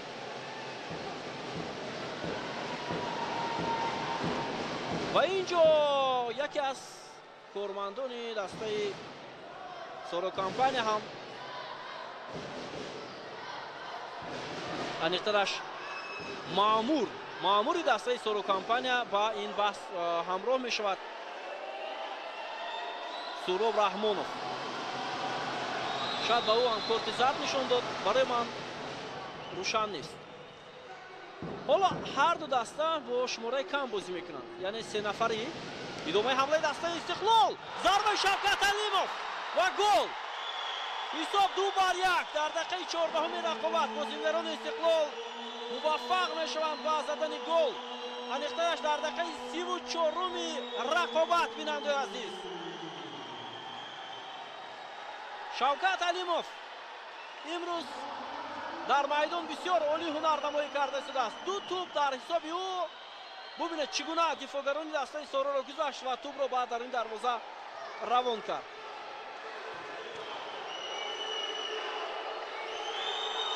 хеле маҳорати баланди Шавкат Алимовро дидан мумкин аст ва пасро ҳам бояд қайд кунем ки аз ҷониби Комрон Алиев иҷро гардид. ҳоло ба бозингарони чаҳорум иҷоза намедиҳанд доварон, яъне баъд аз 2 дақиқа дар футзал иҷоза ҳаст ки бозингари чаҳорум ба майдон ояд, баъд аз он ки як нафари корти сурх гирифт.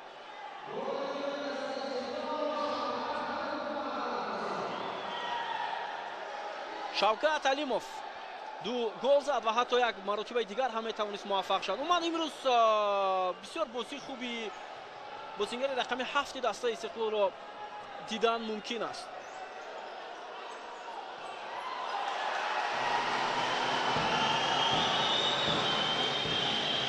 идомаи ҳамла бо иштироки бозингарони соро. Файзали Сардоров ба майдон бармегардад. бинандаи азиз, будани ӯ воқеан ҳам бисёр муҳим аст барои соро. ва зарбаи ҷаримавӣ баъд аз он ки Комрон Алиев Муҳаммадҷон Шарифро аз пой афтонид. довар зарбаи ҷаримавӣ таъин мекунад. дақиқаи 35 ҳам наздик шуда истодааст. қисми дуюми бозӣ бинандаи азиз. Муҳаммадҷон Шарипов, Файзали Сардоров, имкони албарои дастаи соро. Муҳаммадҷон Шарипов, Фирӯз Бекмуродов ин вазъиятро рафт кард. ҳоло зарбаи Бекмуродов ҷониби дарвозаи соро. акнун бозингарони соро ҳоло талош мекунанд дар дақиқаи боқӣ монда ки то анҷоми вақти асосӣ камтар аз 6 дақиқаи дигар боқӣ мондааст.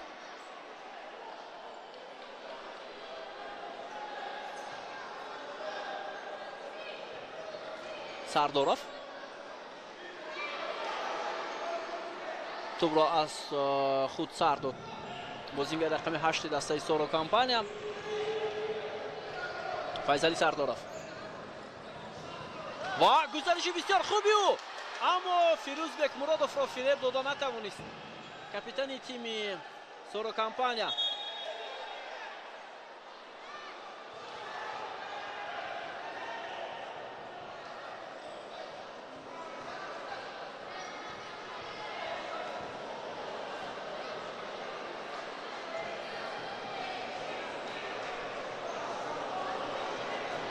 бубинед ба гузариши Файзали Сардоров бисёр олӣ буд, аммо Фирӯз Бекмуродовро Файзали Сардоров натавонист фиреб диҳад. ва ҳоло дар ҳайати дастаи Истиқлол бозингарон иваз мешаванд. Раҳмонали Шарипов ба майдон меояд, бозингари рақами 6.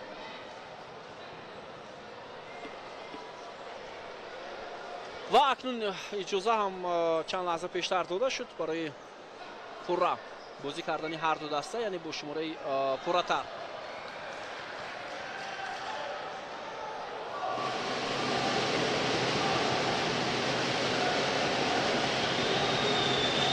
Некрузидиев бисёр имконияти хуб буд барои дастаи Истиқлол ва зарбаи ӯро Муҳсин Муҳаммадзода баргардонид, легионери инонии дастаи соро компания.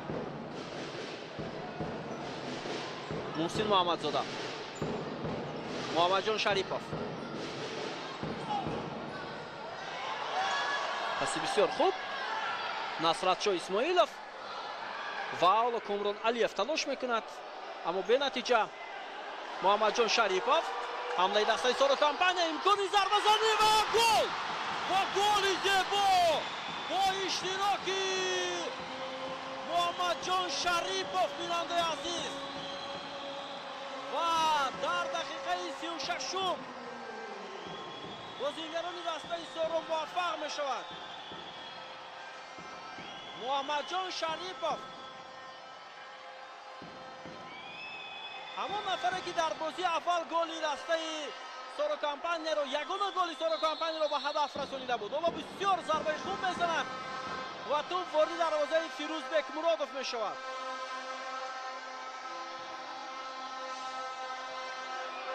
ҳисоб 2-2 бинандаи азиз. ва акнун ҷолибияти бозиро мо дар пеш мебинем. Муҳсин Муҳаммадзода ту ба дифоъгари дастаи Истиқлол бармехӯрад. финали сеюм бо иштироки дастаҳои соро компания ва Истиқлол. ва боз ҳам хато аз ҷониби бозингарони Истиқлол сурат мегирад ва зарбаи ҷаримавӣ. ду маротиба бозингарони Истиқлол аз ҳисоб пеш гузаштанд ва ду маротиба ки ба ҳам бозингарони соро онҳоро дарёфтанд. Сардоров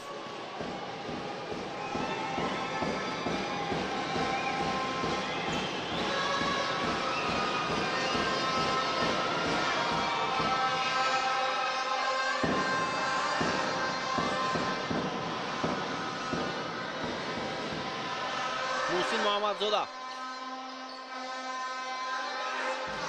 Файзали Сардоров,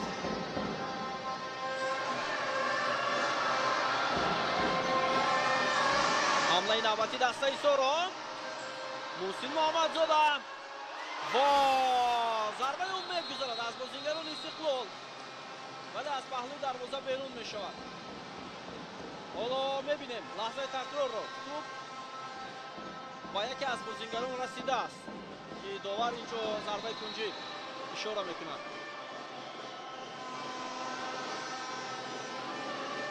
ва имконияти хуб буд, аммо бозингарони Истиқлол дар хати ҳимоя наметавонанд тӯбро берун кунанд. дақиқаи 37-уми рақобат ҷараён дорад. 3 дақиқаи дигар то поёни ин бозӣ боқӣ мондааст. ҳоло бозингарони дастаи соро нафари панҷумро ба майдон меоранд, яъне бо шумораи зиёдтар бозӣ мекунанд. онҳо Дилшод Саломов ин нақшро иҷро мекунад бидуни дарвозабон, яъне дар назар дорам дарвозабон албатта дар баъзе маврид худи Дилшод Саломов мешавад, аммо ин ба Истиқлол ҳам шонс медиҳад. агар онҳо аз ҳамлаи дастаи соро тӯбро гиранд, барои дастаи соро бисёр душвор хоҳад буд.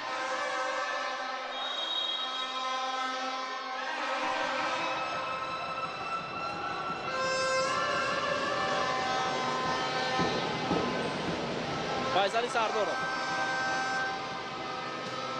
зарбаи ӯ ва беҳтарин шонс барои дастаи соро компания, аммо Идрис Ёров тӯбро ба даруни дарвоза равон карда натавонист. ва нофаҳмии Насратҷон Исмоилов ва ҳамчунин Хушвақти Соев. инҷо бинандаи азиз дар як лаҳза дарвозабони дастаи соро тӯбро ба сари бозингари Истиқлол зад. ҳоло лаҳзаи такрорро бубинед. бале, инҷо дарвозабони дастаи соро дар ин лаҳза тӯбро ба сари бозингари Истиқлол зад.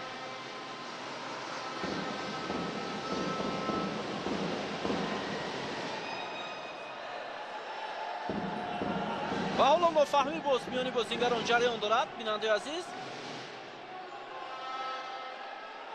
ва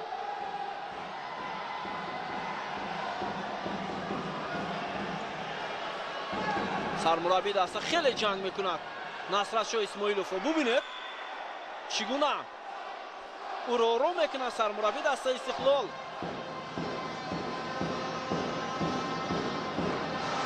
воқеан ҳам финали ҳақиқӣ, бинандаи азиз,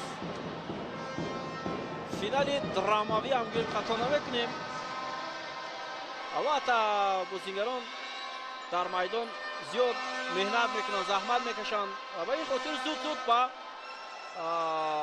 ҳолати ногувор меоянд, яъне хеле ғазаболуд мешаванд, асабонӣ мешаванд. Бахтиёр Солиев, идомаи ҳамлаи дастаи соро.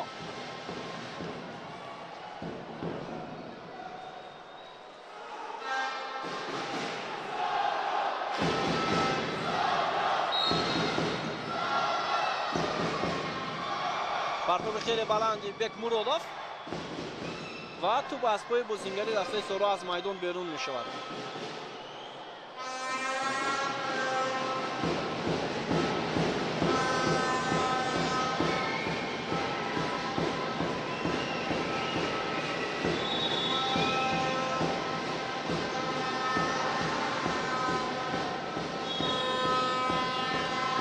идомаи ҳамлаи дастаи Истиқлол.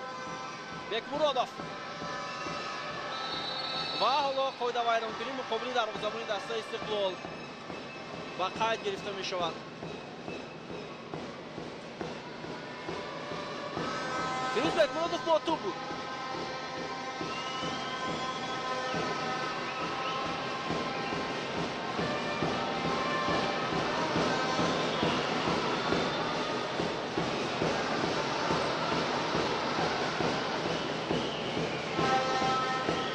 بالا ضربه جلموی با سودی بازیگران دسته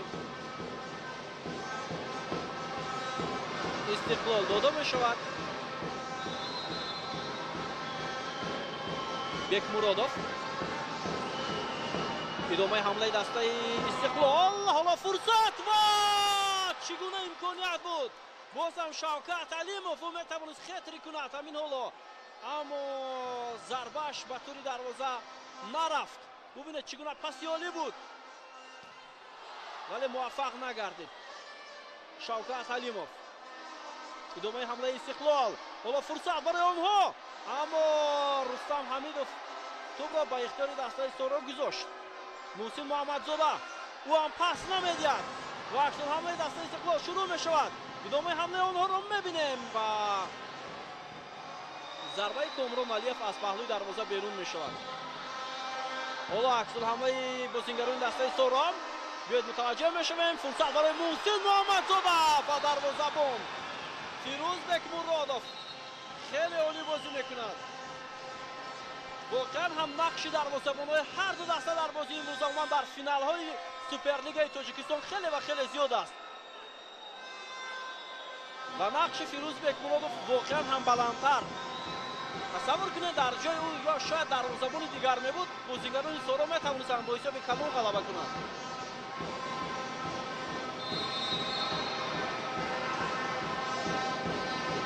ضربه کنجی به نتیجه با انجام رسید. پرتاب نوبتی فیروز بکمورودوف و توپ راست به دست خوشبختی سویف می رود. ادامه حمله دسته سورا. ادریسیارov ضربه او و باز هم بکمورودوف فرصت و گل و گل. بختیار سالیف در دقیقه 39 رقابت حساب را 3-2 به فایده دسته سورا کمپانیا میکند. بیننده عزیز 3-2 دسته سورا کمپانیا پیشرفت می شود و مخلصان زیاد محض از دسته سورا امروز جمع آمدند در میدان. ببینید چگونه پاس میدهد محسن محمدزاده. از همه کاری اساسی را محض لیگنیر ایرانی انجام داد، زیرا بازیگران استقلال گمان کردند که او ضربه میزند، اما او پاس داد و بختیار سالیف و بازیگر رقم 13 دسته سورا توپ را از میان پایهای فیروز بکمورودوف وارد دروازه کرد و حساب حالا 3-2 می شود. بختیار سالیف کارت زرد گرفت.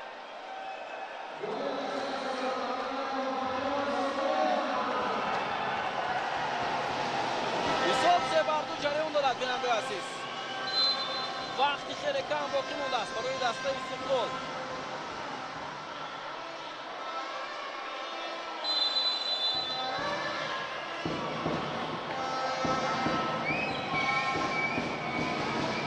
و بازیگران استقلال نفر پنجم را به میدان میارند.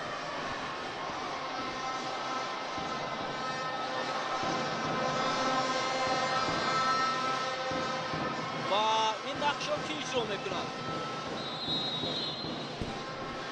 این نقش را شوکت علیموف اجرا میکند در حد دسته استقلال.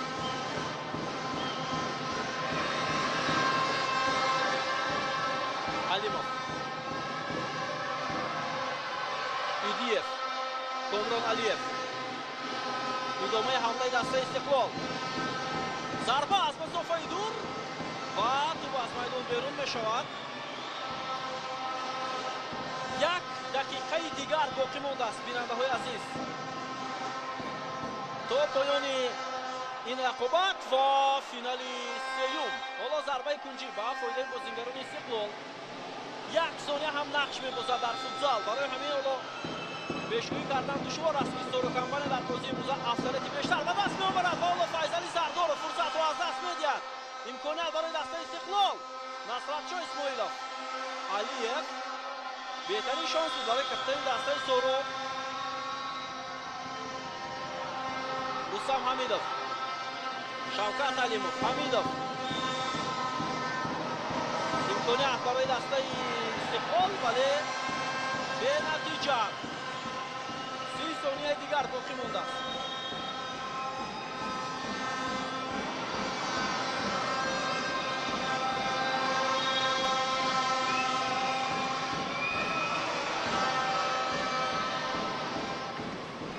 و بازیگران سارا میتوانند دقیقه‌های باقی مونده را پورا در اختیار خود گیرند، یعنی با اداره کردن توپ و بعدا حمله ها را انجام دهند.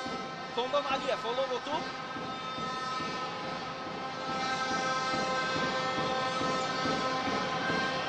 شوکت علیمov، کامران علیف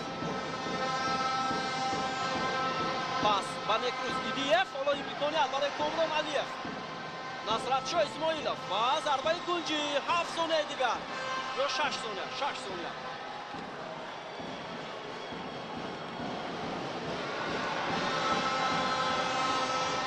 باز هم ضربه کنجی،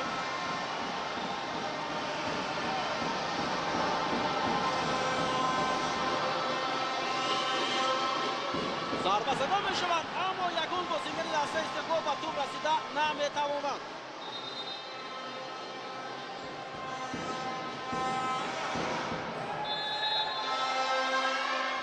حالا ضربه خیلی هم بلند، رقابت برای به دست آوردن توپ و همینطور وقت به انجام میرسد. بیننده عزیز، دسته سارا کمپانیا در فینال سیوم با حساب 3-2 مقابل استقلال غلبه میکنه و اکنون پگاه یعنی 19 نوامبر ما و شما را فینال چهارم انتظار است. بیننده عزیز، با اشتراک این دسته ها و فینال چهارم بسیار فکر میکنم جالب خواهد بود و شبکه ورزش البته این بازی را هم برای ما و شما مستقیما نمایش خواهد داد. گزارش ما حالا به انجام میرسد. بابا خالمرادزاده با جمع همکارانمون توانستیم این بازی حساس را برای شما پیشکش کنیم تا گزارش های نوبتی تا پگاه که بازی دیگر فینالی برگزار می شود. صحتمند و پیروز باشید. خیر بیننده عزیز.